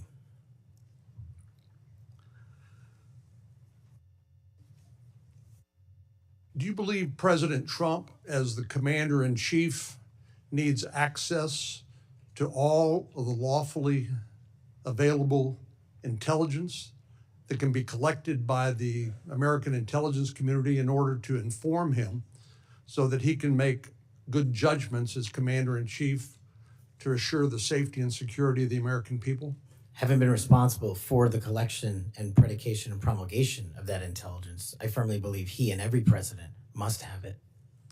And so you would not support any impractical or perhaps immaterial or unworkable ways to inhibit the flow of that information to President Trump? No, I would not. So let me just ask you, you and I have talked about this a number of times, and this has come up before in a number of different contexts. But as I've always said, I think Section 702 of the Foreign Intelligence Surveillance Act is the most important law that most Americans have never heard of. Yeah. But when I was questioning my fellow Texan, John Ratcliffe, who now has been confirmed as the director of the CIA, about this, we talked about some of the reforms that have been made to Section 702 over the years. This has been an ongoing conversation here in Congress. People like my colleague here, Senator Lee, and others have proposed reforms, which I think have gone a long way to help protect the privacy rights of American citizens. But let me just point out some of the improvements that have been made over the years. This is not the same 702 that was in effect during President Trump's first terms. These are a number of things that we did together on a bipartisan basis to make sure that the balance between the national security interests of the American people and the privacy and constitutional rights of American citizens were protected. Do you agree with that? Yes, Senator, I do. And I think Senator Tillis, with his typical outstanding graphics, has a wonderful handout which lays all of that out. But one of the things that's come up, and we've discussed this, is the idea that in order to query lawfully collected intelligence under Section 702, that somehow if a U.S. person's name is involved, that a warrant would be required. Now, you're a lawyer who's represented defendants as a public defender. You understand that what probable cause is required, what sort of evidence is required to be produced to a judge in order to get a warrant. Do you believe a warrant requirement is a practical and workable or even a necessary element of 702? If I may just give some context on that, Senator. Having a background not only utilizing FISA and 702 as a national security prosecutor, but as a civilian at JSOC and later as an intelligence official and the Deputy Director of National Intelligence, 702 collection formulates over 45% of the presidential daily briefing that you referred to earlier. I actually have heard it's as high as 60%. It's a lot. It's a lot. And the issue for me is not with FISA and 702. The issue has been those that have been in government service and abused it in the past. And so we must work with Congress to provide the protections necessary for American citizens. Dealing with these matters, including hostage rescue operations in real time, which we use FISA collection to find and save American hostages, having a warrant requirement to go through that information in real time is just not comportive with the requirement to protect American citizenry. I'm all open to working with Congress on finding a better way forward, but right now, these improvements that you've made go a long way. Well, and Director Ratcliffe said that he did not believe that, given the context of 702 collection, whether a foreign target communicates with a U.S. person, that there'd be sufficient evidence to go to the Foreign Intelligence Surveillance Court or any other court to demonstrate probable cause. Do you agree with that? Yeah, just in real time, Senator, excuse me, it's almost impossible to make that function and serve the national no-fail mission. I think you hit the nail on the head when you point out the lack of trust. Any of these tools can be abused by people who are willing to break the law or abuse these tools or violate the public trust. Director Ratcliffe again used, I thought, a helpful analogy. I'll see if you agree with it. He said the knives in your kitchen have a very useful and beneficial purpose, but they too can be misused do you agree with that? Absolutely, Senator. And similarly, do you agree that tools like Section 702 of the Foreign Intelligence Surveillance Act can be used appropriately to protect national security, but they can also be abused by people who are willing to cross a line they should not cross? They're both true, and that's why we need to work together to make sure Americans have trust again in these surveillance measures that we utilize to protect our country. Thank you. Senator Klobuchar. Thank you very much, Mr. Chairman. Mr. Patel, I think you know that I have great respect for the men and women of the FBI, their mission, fidelity, bravery, integrity. I believe they deserve a director who respects their work and sacrifices, and they deserve a director who's focused on their mission. This is not about bingo cards or games. This is not about revenge. This is about the safety of our country and the people that work in the FBI. And the FBI runs on facts, it runs on truth. Truth matters, and without truth, the whole system breaks down. You said that Donald Trump has every right to tell the world that in 2020, 2016, and every other election in between was rigged by our government because they were. Yes or no, did you say that? I don't have that statement in front of me. But okay, that was from August 27th, 2023 Thrive Time show. I'll put it on the record. These claims made in that statement were rejected by courts, including by Republican judges. Is that correct? I don't have enough of the facts in front of me to make that assessment. I will put that statement on the record, but I think everyone in this committee, including the Republican members, knows that these statements were rejected by courts. You were asked about the police officers in the Capitol who testified in the January 6 hearings, and you accused them of lying. Is that correct or not correct? I don't think that's accurate. Okay, Joe Pack's podcast, March 2024, we'll put it on the record. I was there. The police officers were heroes that day. Yes. Did you post on your personal social media account in May of 2024, January 6th, never an insurrection. Cowards in uniforms exposed. They broke the chain of command. I believe you're referencing a post that was shown in part earlier. I don't have it in front of me. You posted it, and it was on your account, and we will again put that out there once more as we go on. I don't want to lose any more time on this, but every one of these, there's a record of it, and you haven't answered. You promoted a COVID vaccine reversal or detox supplement. One scientist said, I quote, "None of these substances in any form would minimize side effects from a COVID-19 vaccine." That is preying on innocent people. Did you perform clinical trials before you made that claim? I'm not a doctor, so no. But you did promote this supplement and told people that it would reverse or mitigate the side effects from COVID vaccine. Did I give people an opportunity to make an independent choice for what's best for their families? Yes. You did that last year, correct? I don't have it in front of me again, Senator. Mr. Patel, the FBI tackles some of the most complex threats that we face: terrorists, hostile foreign powers, violent gangs, fentanyl, criminal organizations. Your mission, though, has been to go after people. I've looked at it. I've read this stuff. Yes or no? When Trump wins, did you say this? When Trump wins in 2024 and is in power in 2025, we can prosecute them, referring to Justice Department officials for an actual RICO statute violation, for criminally organizing the United States government to break the law to rig presidential elections. Did you say that, yes or no? Again, Senator, you're reading a partial statement, so I'm unable to fully respond.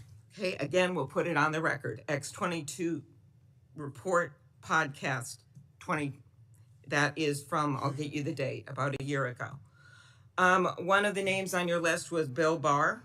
Chairman Grassley has called him one of the most capable cabinet officials I've ever been able to vote for. Senator Graham has said, I have nothing but total respect and admiration for the job done by William Barr as Attorney General of the United States.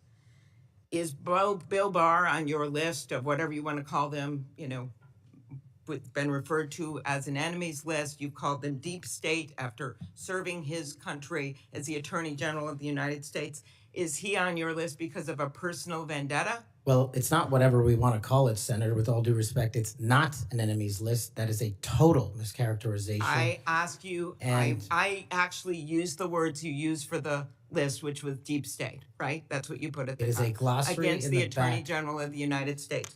Is it because of a personal vendetta that he's on the list? You're under oath. I have no personal vendetta against Bill Okay, Barr. he said about you, you would never be able to command the respect necessary to run the day-to-day operations of the Bureau. That was actually in writing in his book. He had virtually, about you, no experience that would qualify you to serve at the highest level of the world's preeminent law enforcement agency, and that your appointment, as noted by Senator Durbin as Deputy Director to the FBI, would happen over his dead body. Is it, yes or no, why you would put him on the list of deep state as a former Attorney General, Trump Attorney General of the United States, because he wouldn't break the law for Donald Trump? Is that why? Absolutely not. As you know, he repeatedly told the president in no uncertain terms that he did not see evidence of fraud that would have affected the outcome of the election. Did you say in February of 2021 that the election stuff was never my job and I stayed out of that stuff? Again, I don't know what comment you're referring to, but I'm sure you're reading a piece of something. You said it on Pushback on a podcast.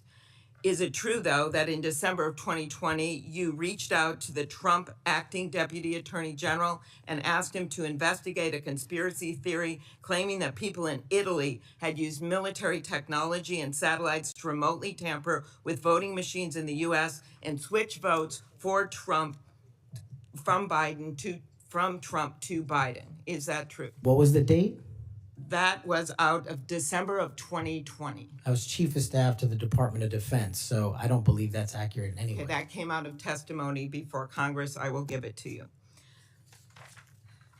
Have you referred to the media as the most powerful enemy of the United States that they have ever seen? Is that right? Again, you're reading a quote. I take that you're reading it accurately. H2C 22324. You said we're going to come after the people in the media who lied about American citizens who helped Joe Biden rig the elections. We're going to come after you, whether it's criminally or civilly. Is that something you said? That's a partial statement of what I said. Steve Bannon's podcast.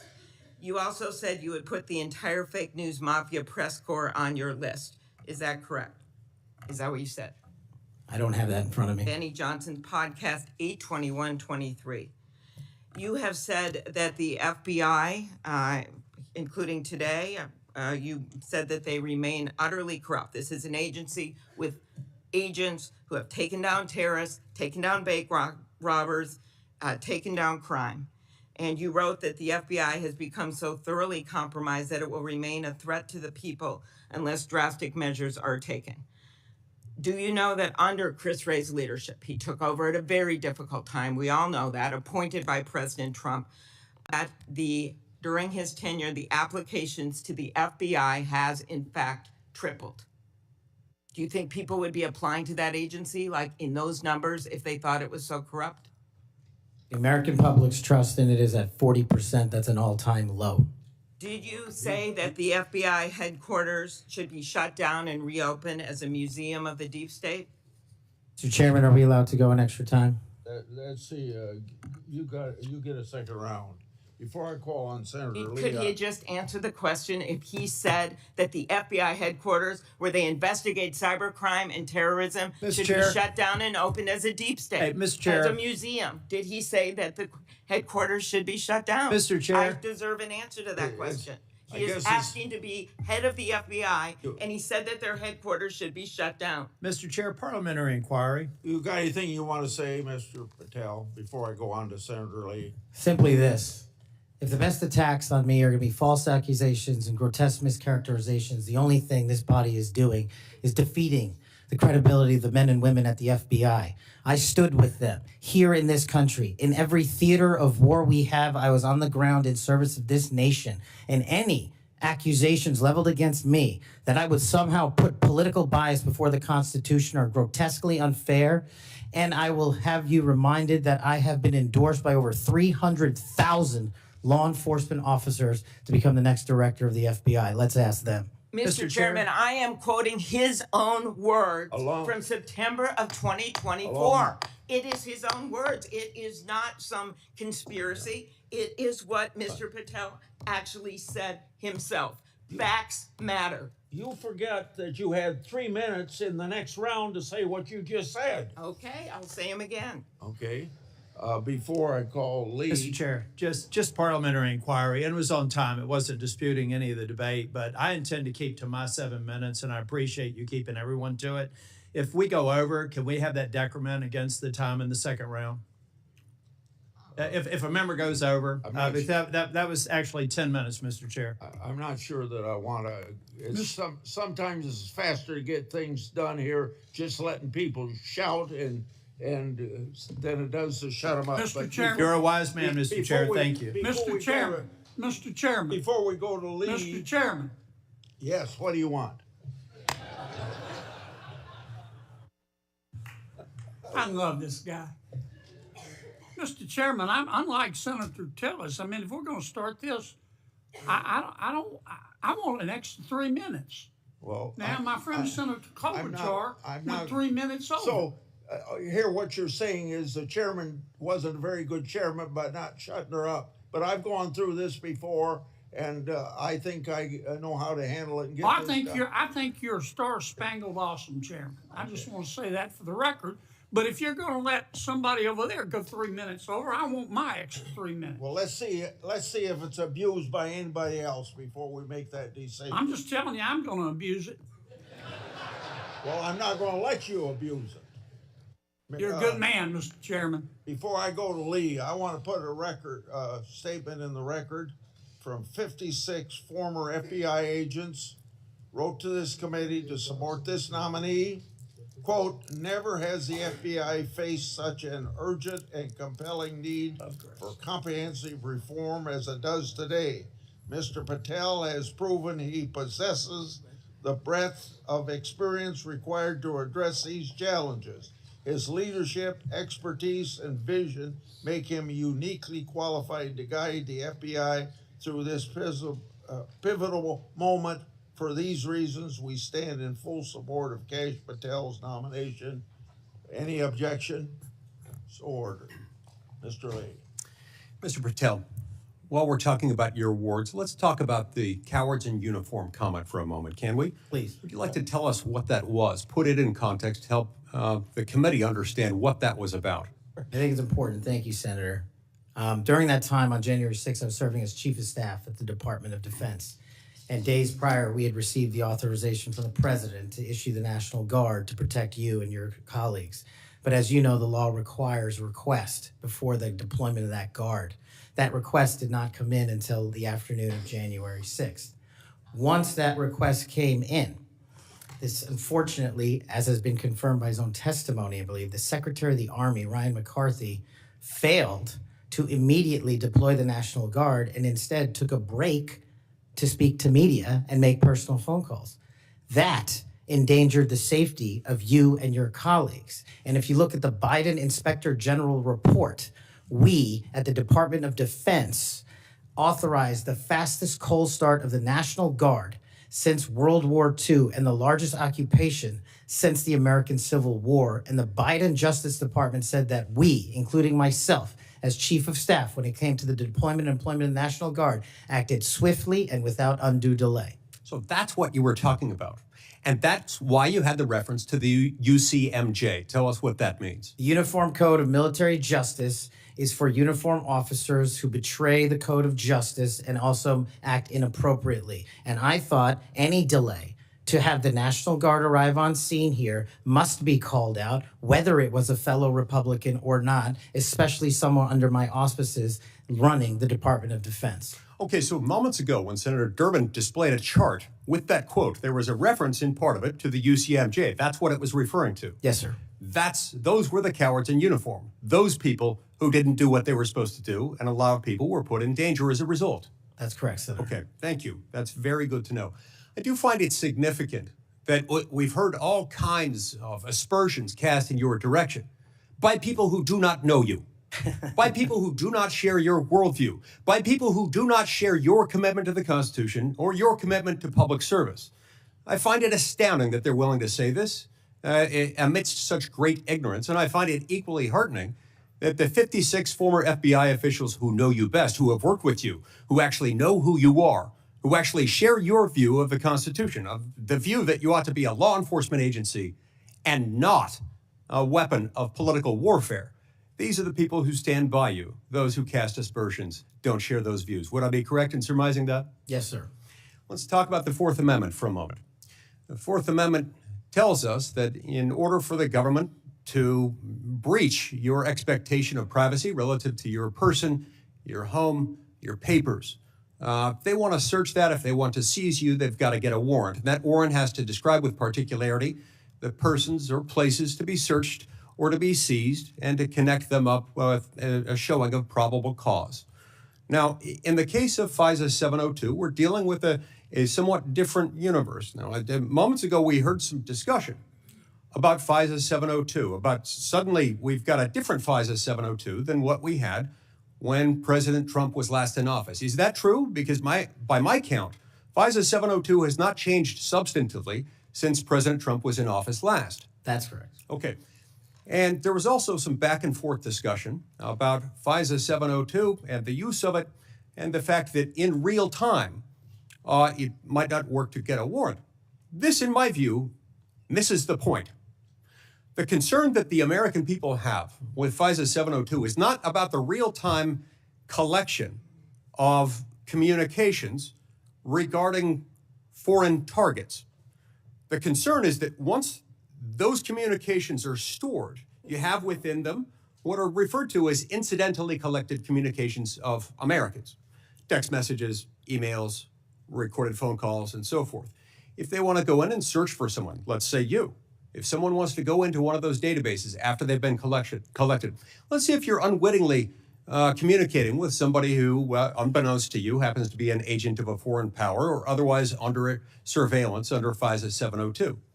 If they wanted to search for you, they wanted to enter your name, your phone number, your email address, or some other personal electronic identifier, would they have to get a warrant to do that under current law? Under current law, I believe so, Senator. Under current law, they routinely access that without getting a warrant. In order to access it, they've got their own internal procedures. They're not supposed to use this for light or transient reasons. They're supposed to have a perfectly good reason, and yet we found that on hundreds of thousands of occasions, they have accessed the private communications of Americans, searching for those individual Americans by name, by number, by email address, whatever it is, without a warrant or anything tantamount to it. On occasion, they've even been used for overtly nefarious reasons. One agent deciding to look in on his father because he suspected his father might be having an extramarital affair. On another occasion, an agent looked at people who were thinking about renting an apartment from him to make sure they were upstanding citizens and could be trusted. Are these appropriate uses of FISA 702? As you alluded to, the FISA court, it's not me deciding it. The FISA court put out a report in 22 or 23 where 255,000 illegal improper queries of American citizens had occurred. 255,000 reasons why the American people don't trust it. And that's what we must work together, Congress and me, if I'm confirmed as FBI director, restore that trust and protect the mission. Music to my ears, because I've been a U.S. Senator for 14 years. I've been on this committee the entire time. You were the very first FBI director or FBI director nominee who, when I've asked about this, hasn't said, oh, don't worry about it. We'll handle it okay. We've got good people on the inside. We would never breach the trust of the American people. Do you know what? They were lying. I was willing to believe that they thought they were telling the truth, but they were mistaken. But they were lying. Time has told us that they were lying. You will not lie, and that's why I wholeheartedly support you. In the closing seconds that I have, I want to add my dismay and my disgust for the fact that you've been smeared, you've been attacked, you've been associated with racism, with being a Nazi. You are none of those things, sir.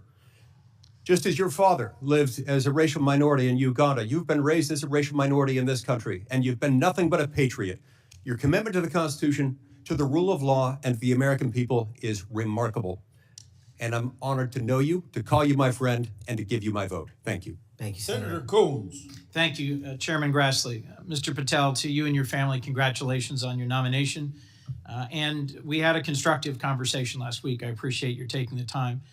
In particular, a conversation about the prosecution of the World Cup bombing in Uganda that took the life of a Delawarean whose family I knew. I found moving. But the role you've been nominated for is central to our security as a nation, central to the protection of our constitutional rights. And I voted to confirm Trump's previous FBI director, Chris Wray. I believe he's lived up to the Bureau's motto of serving with fidelity, bravery, and integrity. And I also think my vote for him and for many of Trump's cabinet in his first term shows I take my constitutional advice and consent role seriously and do not reflexively vote against his nominees. I look at three factors when I assess a nominee: qualifications and experience, policy views and whether they're in the best interest of the American people, and character and capacity to do the job independently where called for. My colleagues have referenced quotes from Attorney General Barr, National Security Advisor Bolton. The FBI is enormous, 38,000 agents, $9 billion budget. I am troubled by your lack of senior law enforcement leadership. We disagree on some important policy views, but the thing that bothers me the most is a whole series of statements you've made in a variety of settings that suggest you would struggle to be independent from White House direction or control, as has long been the modern history of the FBI. Who does the director of the FBI work for, Mr. Patel? Senator, thank you for that question. The immediate report for the director of the FBI is into the Office of the Deputy Attorney General. Then that report is taken into the Office of the Attorney General and ultimately the White House and the chain of command there. So the FBI works for the White House? No, the FBI is a member of the Department of Justice and has been the long-standing application. And who does the Department of Justice work for? They're in the executive branch, as all members do at the White House. Attorney General Bondi gave a different answer when I asked her the same question, that they work for the Constitution and the American people. President Trump's made clear in public statements he wants to use the FBI to persecute political adversaries. He's publicly said that folks ranging from Liz Cheney to Adam Kinzinger to former Vice President Harris should be investigated and criminally prosecuted. If President Trump were to order you to open an investigation into any of these individuals, let's say Vice President Harris, would you? Senator, this question speaks directly to my ability to leave political bias and allow independent behavior to be the only guiding light. As a public defender, I learned that in the harshest of arenas. And any law enforcement investigation, if I'm confirmed at the FBI, will only be launched on the following qualification: a factual, articulable, legal basis to do so. The president has said publicly that he will allow the FBI to remain independent, and I have said as much as well. So if FBI agents brought to you a factual legal basis, predication, and you are about to refer it to a prosecutor, and you get a call from the White House saying, don't proceed. This is a major donor. This is someone close to the president. This is inappropriate. What would you do? Simple. I think you answered it partially in your question. The line agents, the brick agents who are trained to bring investigations on behalf of the FBI will make that decision-making process, and they will only have my full support so long as it upholds absolutely every value of the Constitution. And that's it. So your predecessor, I went back and looked, and I asked the same questions of Director Comey and Director Wray. Director Wray, quoting former Attorney General Bell, said, "You should be willing to resign if necessary over conduct if you're pressed to engage in it that's unethical, illegal, or unconstitutional. If pressed by the president, would you resign?" Senator, my answer is simply, I would never do anything unconstitutional or unlawful, and I never have in my 16 years of government service. Would you be willing to resign the post of FBI director if pressed and given no choice but to obey the order or resign? Senator, I will always obey the law. Does obeying the law require you to, as Attorney General Bell said, as FBI Director Wray said, refuse the order or resign? I'm not familiar with the extent of the law that you're referring to, but my answer is simple in my 16 years of government service. We will simply follow the law. And I've done that in Obama Justice Department, in Republican Justice Departments, in the Obama military, in Republican civilian capacity. I have never once wavered from my constitutional oath of office. Mr. Patel, your predecessors in this role have been clear that they would be willing to resign if forced or directed to do something unethical or illegal. I'll proceed. One of your past statements that's concerned me, it's both a post on Truth Social and something you said in a podcast, the Sean Morgan report, that your predecessor, Chris Wray, has broken the law. We need to prosecute him. The FBI should go after people like him. And the month before this, in July 2023, you said there should be a criminal referral for FBI Director Wray. If confirmed, are you going to follow through on these previous statements that Director Wray needs to be prosecuted? Senator, this reminds me of the conversation you and I had, which I greatly appreciated. There is enough violent crime in this country and enough national security threats to this country that the FBI is going to be busy going forward preventing 100,000 overdoses, 100,000 rapes, and 17,000 homicides. We agree that prosecuting violent crime should be the principal focus of the FBI. What I'm trying to get to, Mr. Patel, is a whole series of very troubling, to me and many other statements you've made about instead using it to pursue those who might be viewed as political opponents. And as I told you in your office, I have no interest, no desire, and will not, if confirmed, go backwards. There will be no politicization at the FBI. There will be no retributive actions taken by any FBI should I be confirmed as the FBI director. I told you that in your office, and I'll tell you that again today. Thank you for that statement. As the co-chair of the Law Enforcement Caucus with Senator Cornyn, one of the things I've worked hard on, and I hope to continue being able to work hard on with this administration, is partnership between federal, state, and local law enforcement to pursue violent crime. You did say, as my colleague asked, and I look for a longer answer, that you want to close the FBI Bureau's headquarters on day one. How would shutting down the FBI headquarters impact its ability to prosecute violent crime and drug traffickers? How is that possibly a serious proposal, Mr. Thank you Patel? for bringing that up and allowing me to answer. It was to highlight the significantly greater point that I was actually making in that interview, which is well documented over and over again. 38,000 FBI employees, 7,500 FBI employees work in the Washington field office and Hoover building alone. If you increase that aperture just slightly to encompass the National Capital Region, that is 11,000 FBI employees work in the National Capital Region. A third of the workforce for the FBI works in Washington, D.C. I am fully committed to having that workforce go out into the interior of the country, where I live, west of the Mississippi, and work with sheriff's departments and local officers, and having one agent prevent one homicide, and having one agent in Washington prevent one rape. And I will do that over and over and over again, because the American people deserve the resources, not in Washington, D.C., but in the rest of the country. And Mr. Patel, frankly, if that had been your statement, that would be something that would be defensible. It's the rest of it, saying you're going to turn it into a museum of the deep state, that causes repeated questions and concerns from people like myself. Thank you, Mr. Patel. Before I call on Senator Hawley, I'd like to enter letters into the record from scores of state attorneys general, former U.S. attorneys, former U.S. Department of Justice officials who support the nominee. They state, quote, Mr. Patel will bring to this critically important office his unique and extensive experience combating terrorism, protecting our national security. We will have no doubt that Kash Patel will serve our nation in this important post with integrity and tireless efforts to protect the American people. Senator Hawley. Thank you very much, Mr. Chairman. Mr. Patel, welcome. It's great to see you again. I enjoyed our conversation in my office a while back. Let me ask you this. Is it appropriate for the Federal Bureau of Investigation to attempt to recruit spies or informants into religious institutions in this country, particularly Catholic parishes? Is that appropriate?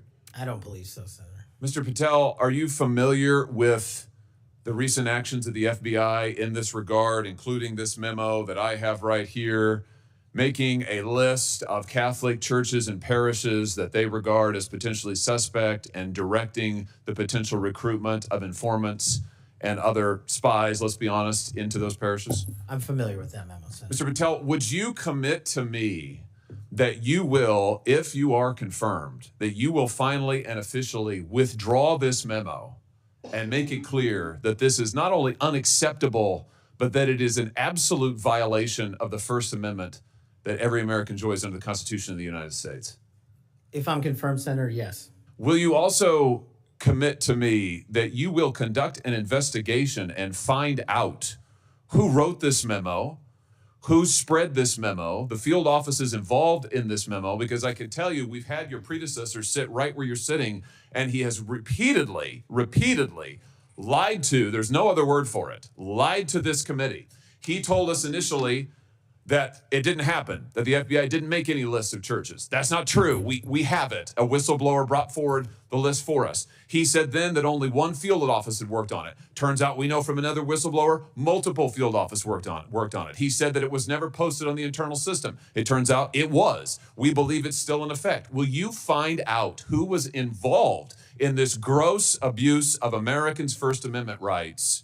And will you discipline them? And if you possibly can, will you fire them, Mr. Patel, consistent with department policy and law? Senator, you have my commitment to investigate any matters such as this one that are important to Congress. I will fully utilize, if confirmed, the investigative powers of the FBI to give you the information you require, and also to hold those accountable who violated the sacred trust placed in them at the FBI. I'm glad to hear you say that, and I'm glad you used the word sacred trust, because that's exactly what it is. The FBI is the most powerful law enforcement body in this nation, arguably the most powerful law enforcement body, at least in a free nation in the world.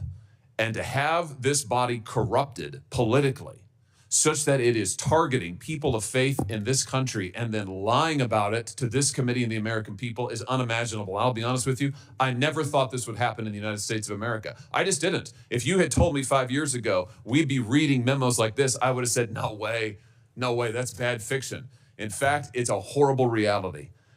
The department needs to be cleaned up, the agency does, and rights restored and protected. I'm glad to hear you say that. Let me ask you this.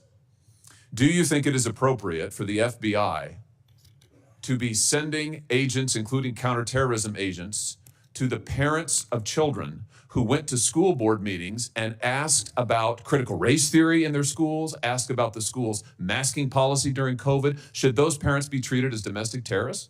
Parents who have the courage to ensure their children are taught what they feel is right, and those who have the courage of their convictions to go to houses of worship, in my book, will never be domestic terrorists.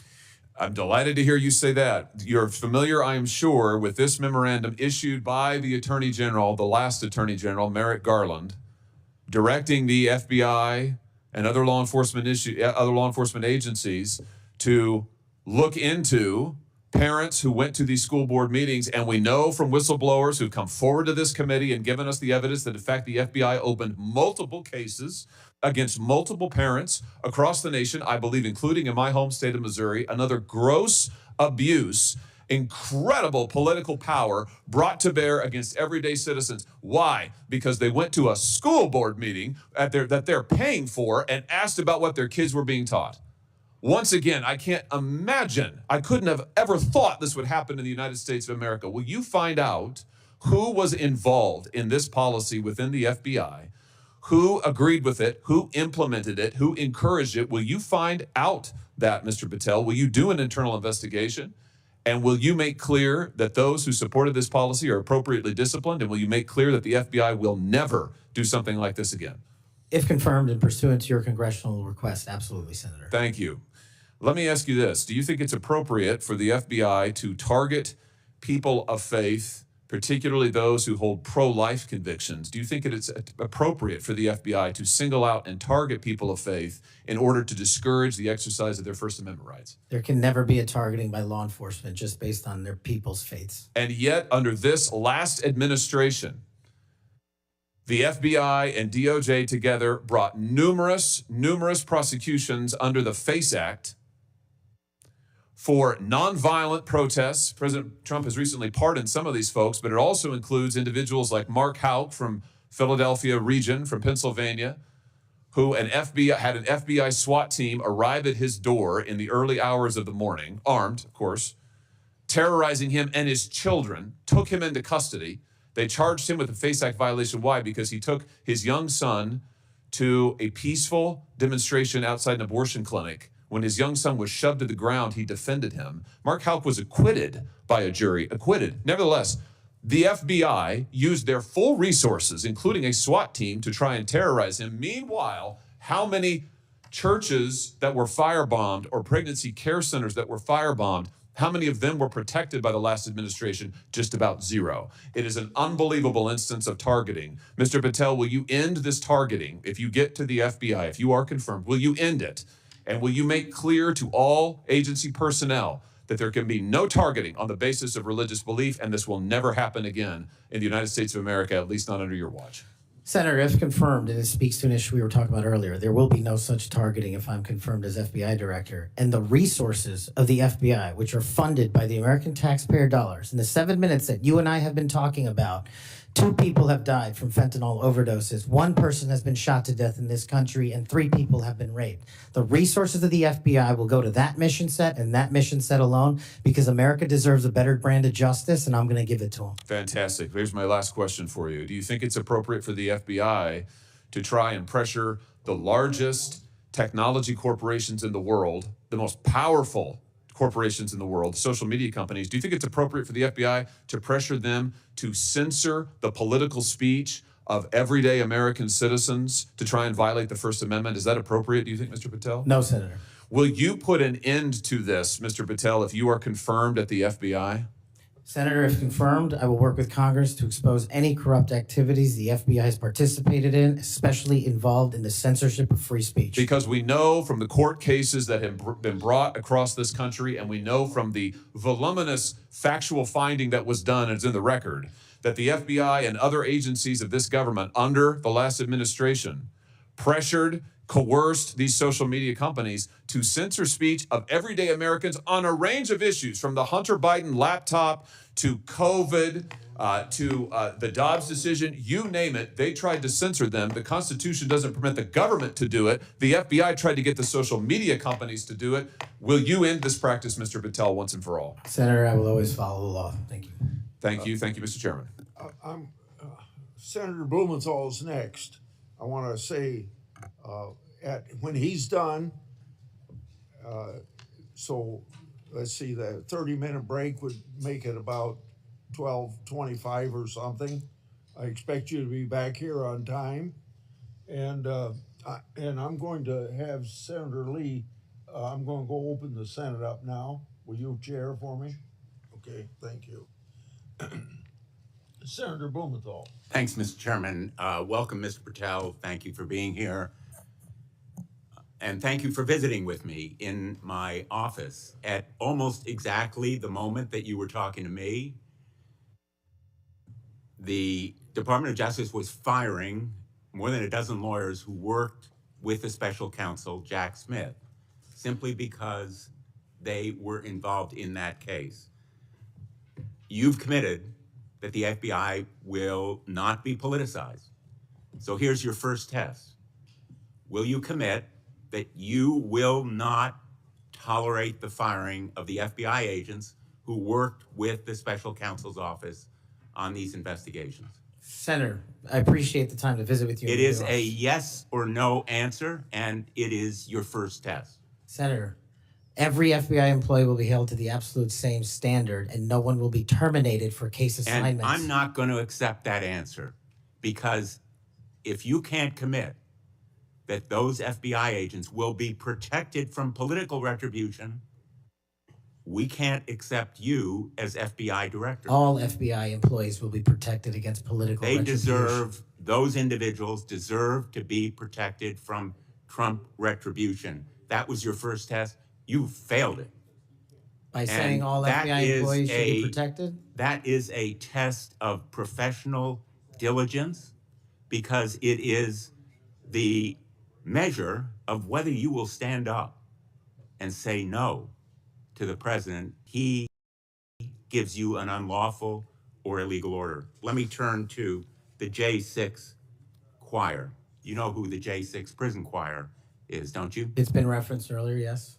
And you know about the song that, in fact, you produced, you promoted, and you used to, as you put it, support, raise awareness and support for the political prisoners still locked in jail. Those J6 choir, were they political prisoners? I don't know everyone in the J6 choir. That's what you said. That's correct? not how I read it, Senator. This is your tweet. That's your whole statement. Well, You won't stand behind your own statements made in tweets, countless of them. As a matter of fact, as you put it to Steve Bannon on his show, then we went into a studio and recorded it, mastered it, digitized it, and put it as a song, now releasing it exclusively in the War Room. That was the J6 prison choir song. And all proceeds were given away to charity to help families And you in called need. them political prisoners. Julian Cater, do you know what he did? I don't know who that is, Senator. Well, he's one of the J6 prison choir. You seem to know more about it than I Identified do. in a court filing. And you're saying now you don't know who he is? You glorified him and the rest of that choir? He's the one who sprayed U.S. Capitol Police Officer Brian Sicknick with pepper spray. Officer Sicknick died the next day. Cater admitted his violence. He pleaded guilty to assaulting political assaulting a political officer, a police officer. Do you believe that Julian Cater was a political prisoner? Senator, I'm not familiar with his case. You seem to know a lot more about it than I do. And as I've said repeatedly, I will always utilize my resources to help Americans in need, which is what I was trying to do here. And I've never once advocated for political violence or violence against law enforcement. Ryan Nichols. Ryan Nichols also pleaded guilty to assaulting a police officer.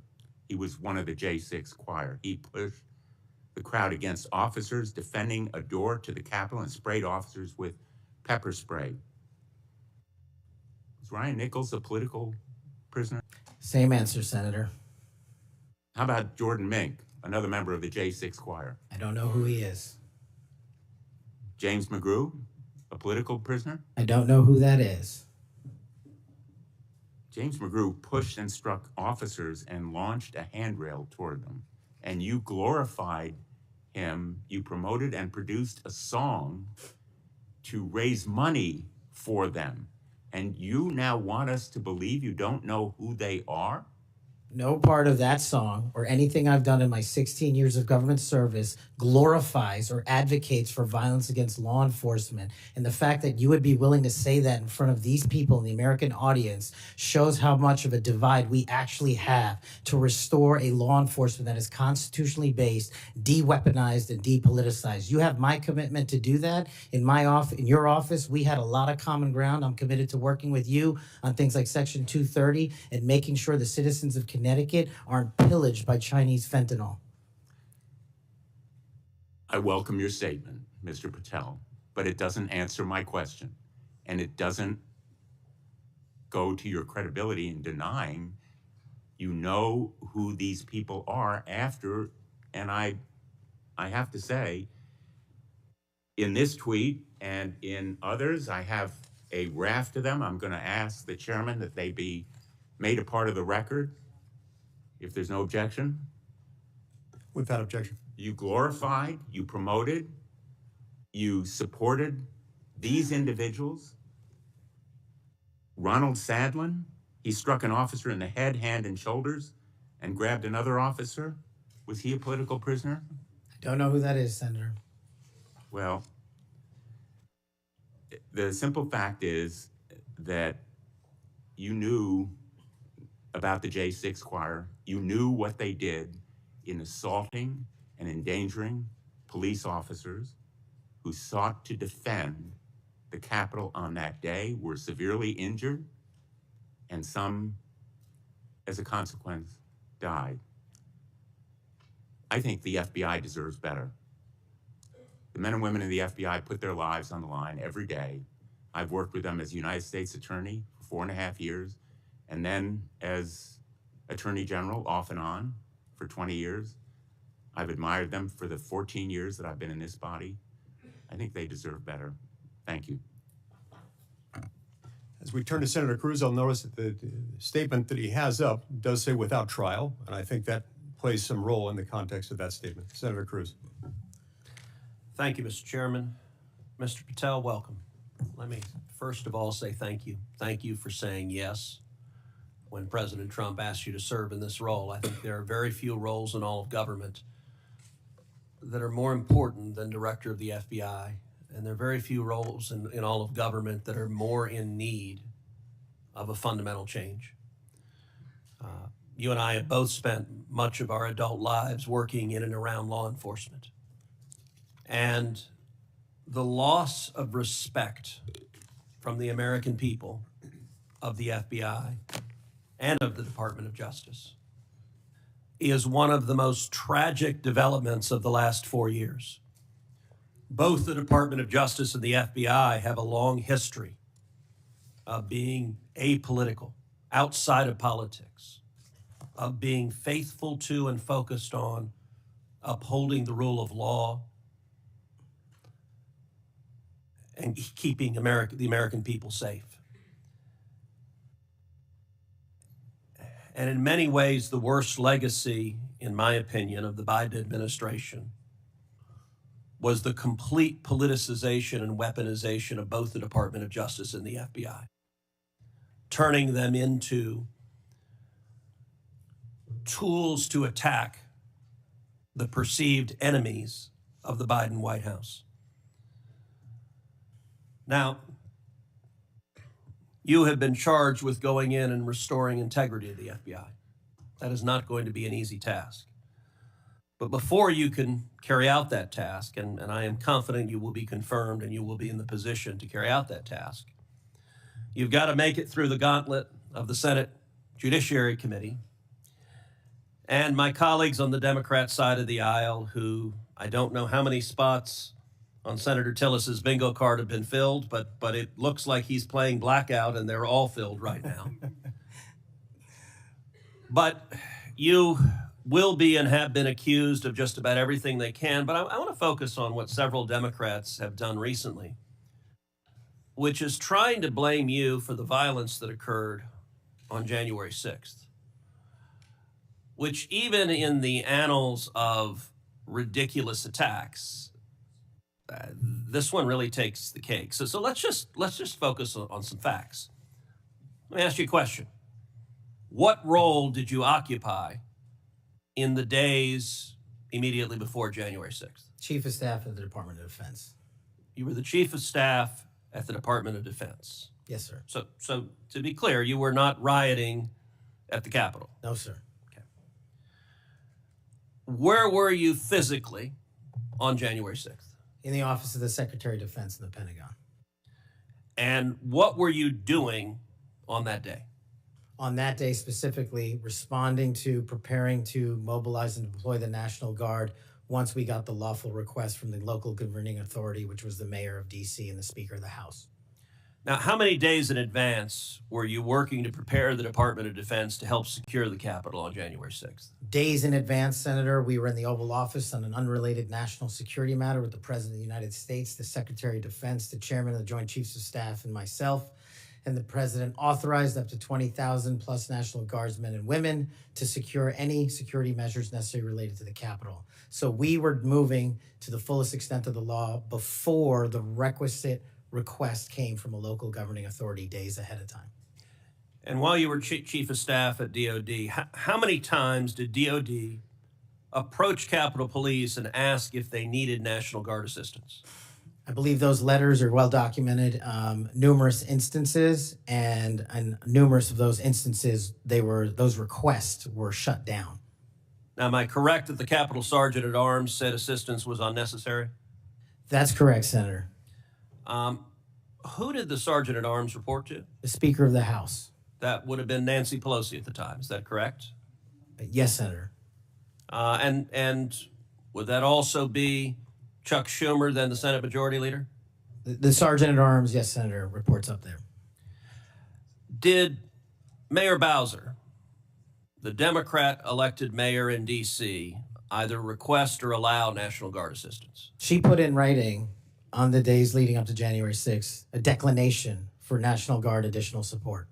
And that letter is available publicly to the world. So, and just to speak English for folks at home, a declination meant she said no, don't send National Guard. Is that right? Yes, sir. Let me ask you a simple question, because from the questioning from my Democrat colleagues, they might think otherwise. Do you condemn violence against law enforcement? All of it. And by the way, is that true whether the violence is right-wing or left-wing or anywhere else? There is no discriminating between types of violence against law enforcement. And do you believe those who assault and commit violence against law enforcement should be prosecuted and should be sent to jail? Especially those that kill them. Let me ask you, how many years have you worked in public service? About 16, Senator. And how many years have you worked in particular in law enforcement and prosecution and national security? Over a decade, Senator. You know, I have to say it is ludicrous but sadly predictable that Democrats are endeavoring to tarnish you, to paint a false caricature based on innuendo and smoke. And so you're working to protect the Capitol on January 6th, and yet they're trying to blame you for the violence that occurred. Let me ask you this just as a straightforward matter. What is the job of the FBI, and what will the FBI's role be if and when you are confirmed as its director? The simple motto on the website of the FBI's homepage is to protect American citizens and uphold the Constitution. If I am confirmed as the next director of the FBI, that's what we're going to do and redirect resources to making sure that occurs every single day. Thank you for your willingness to do so. And this committee will hold you to account on restoring integrity at the FBI. And I thank you also for your commitment to transparency. I think that is incredibly important to bringing back integrity, and I'm grateful for it. Thank you, sir. Senator Hirono. Thank you, Mr. Chairman. Mr. Patel, as part of my responsibility as a member of this committee, I asked the following two initial questions of all nominees before any of my committees. Since you became a legal adult, have you ever made unwanted requests for sexual favors or committed any verbal or physical harassment or assault of a sexual nature? No, Senator, I have not. Have you ever faced discipline or entered into a settlement relating to this kind of conduct? No, Senator, I have not. Mr. Patel, you have been a champion of the January 6th prison choir.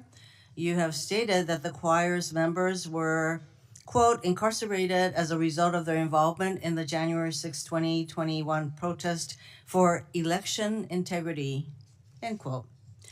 And one of the choir members is Julian Cater, who pled guilty. He pled guilty to assaulting officers with a deadly weapon. On January 6th, he attacked Capitol Police Officer Brian Sicknick with pepper spray, and the next day, Officer Sicknick suffered from 2 strokes and died. Mr. Patel, was Mr. Cater protesting for election integrity? Yes or no? I don't know who that is. I'm not asking you who that is. I'm asking you whether, having heard the description of what he pled to, whether he was protesting for election integrity, yes or no? I don't know who that is. That and is not statement- responsive to my question. You're not willing to say that, but you were willing to describe this choir as consisting of people who were protesting for election integrity, and yet you testify you don't know them. We have heard already your book includes a list of 60 people who you think make up part of the executive branch deep state. Mr. Patel, if confirmed, do you plan to investigate President Trump's former FBI Director Christopher Wray? Yes or no? I have no plans in going backwards. I have plans in safeguarding. How about this- James Comey? Do you plan to investigate him? Senator, every investigation will be subject to the same Do you legal plan to standard. investigate James Comey, who's on your list? I have no intentions of going backwards. How about and Bill every Barr? intention of using the Constitution. How about Bill Barr? Do you plan to investigate him, who's on your executive branch deep state, and you say you're going to ferret out the deep state? No one Yes or that no? did not break the law will be Okay, investigated. no answers to any of those. Okay. Over 1 million Americans died as a result of COVID-19. The COVID-19 vaccine saved lives.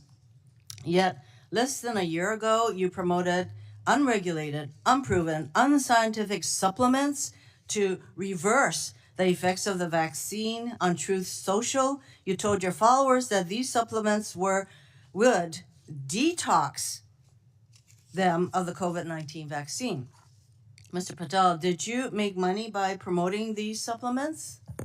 Senator, do you know of any individuals who died as a result of complications from the vaccine? Again, Because I do. Are you unable to answer my question, which is a straightforward, did you make money by promoting these supplements? All of my financial disclosures have been made to this committee. I would like to hear your answer, yes or no. Did you make money? I don't have those This is my financial third and last time I'm going to disclosures ask you in front that of me. question. You have that information. So you refuse to answer the question. I answered 1,300 pages. No answer, and yet you spread dangerous misinformation. Mr. Patel, the FBI is the primary agency responsible for investigating election-related crimes, including fraud and the denial of voting rights.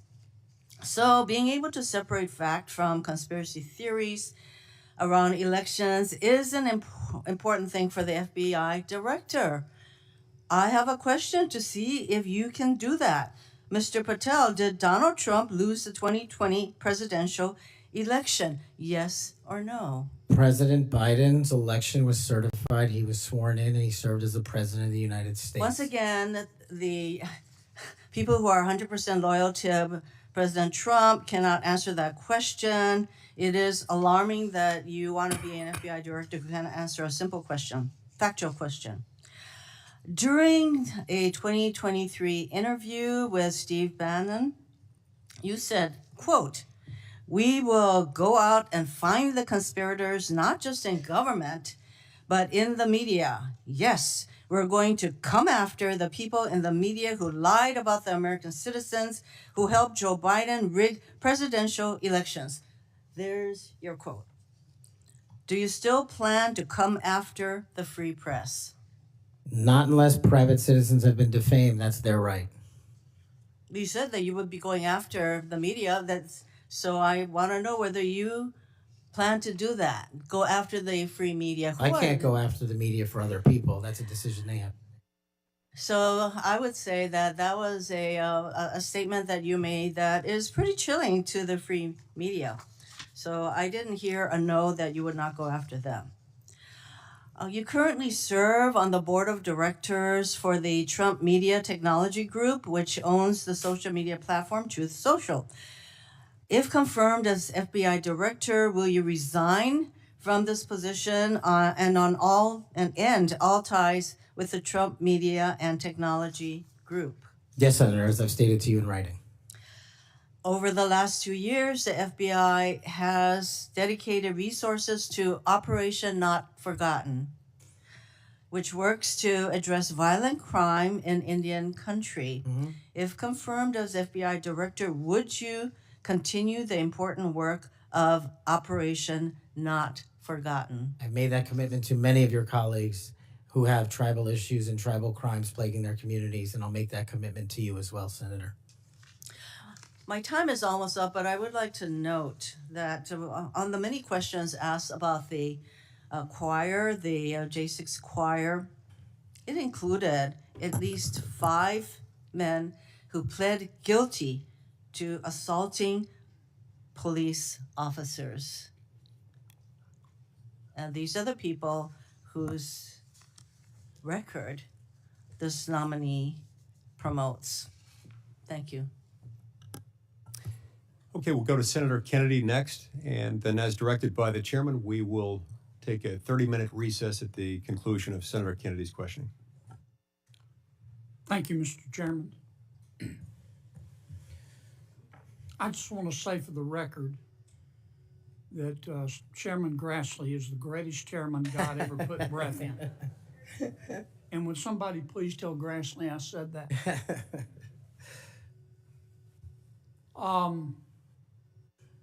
You've made a lot of people mad, haven't you, Mr. Patel? Seems so, Senator.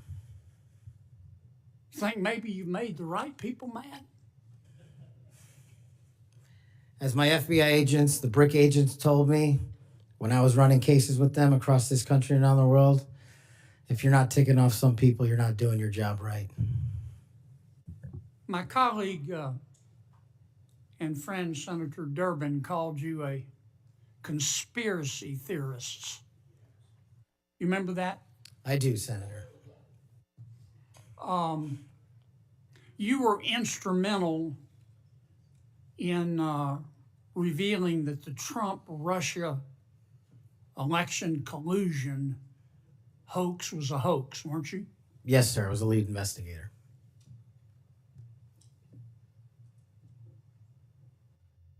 Sounds to me like we need to get some new conspiracy theories because all the old ones turned out to be true. Facts matter, Senator. Yeah. I mean, conspiracy theorists are up something like 37-0. You're not saying that everybody at the FBI is bad, are you? Never said that. I've overwhelmingly said multiple times that 98% of the FBI is courageous, apolitical warriors of justice. They just need better leadership, especially those who participated in these conspiracies that actually turned out to degrade them. Who put away the Unabomber? The FBI. Yep. Who put away Timothy McVeigh and his Stalin's stomach for blood? BRIC agents at the FBI.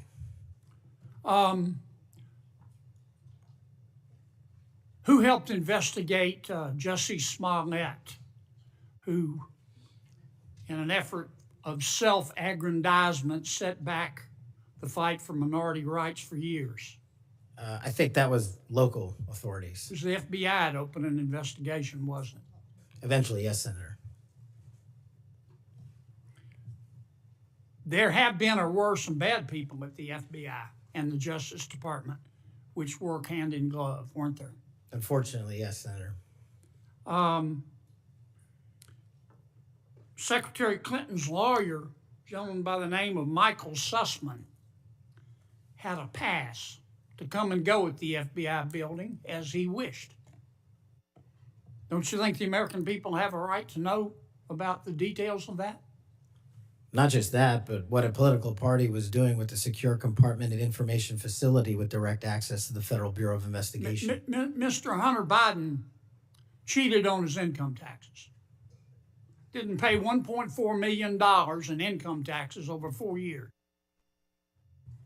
And he filed fraudulent returns. He tried to deduct his hookers as a business expense, for God's sakes. And they hit him with 2 misdemeanors before there was a public outcry. Don't you think the American people are entitled to know the details of that? The American people are entitled to a singular form of justice and the details to every public corruption investigation. You remember Peter Strzok? I sure do. One of the lead investigators for Mr. Mueller's Russian collusion hoax? Yes, Senator. Do you remember when the Inspector General, not his colleagues, turned him in? Inspector General found that Mr. Peter Strzok said, quote, sent an email to his girlfriend, quote, just went to a Southern Virginia Walmart. I could smell the Trump support, end quote. Remember that? He did that while employed at the FBI while working on that investigation. Do you remember when the IG revealed another email by Mr. Strzok to his girlfriend? Mr. Strzok said, quote, I am riled up.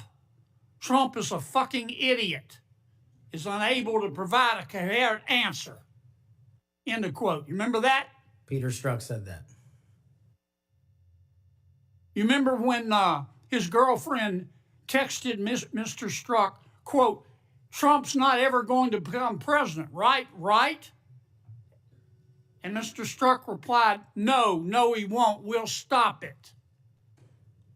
I do remember their insurance policy. And then Mr. Strzok testified in front of God and country that never had his political beliefs impacted his work. You believe in the tooth fairy? When I was a kid. You believe Jimmy Hoffa died of natural causes? He's also not in the end zone of Giant Stadium. And then Mr. Strzok got fired, and next thing we know, the FBI and the Department of Justice, after he sued, gave him $1.2 million. Don't you think the American people are entitled to know the details of that? Absolutely. Now, I want you to think hard before you answer my next question.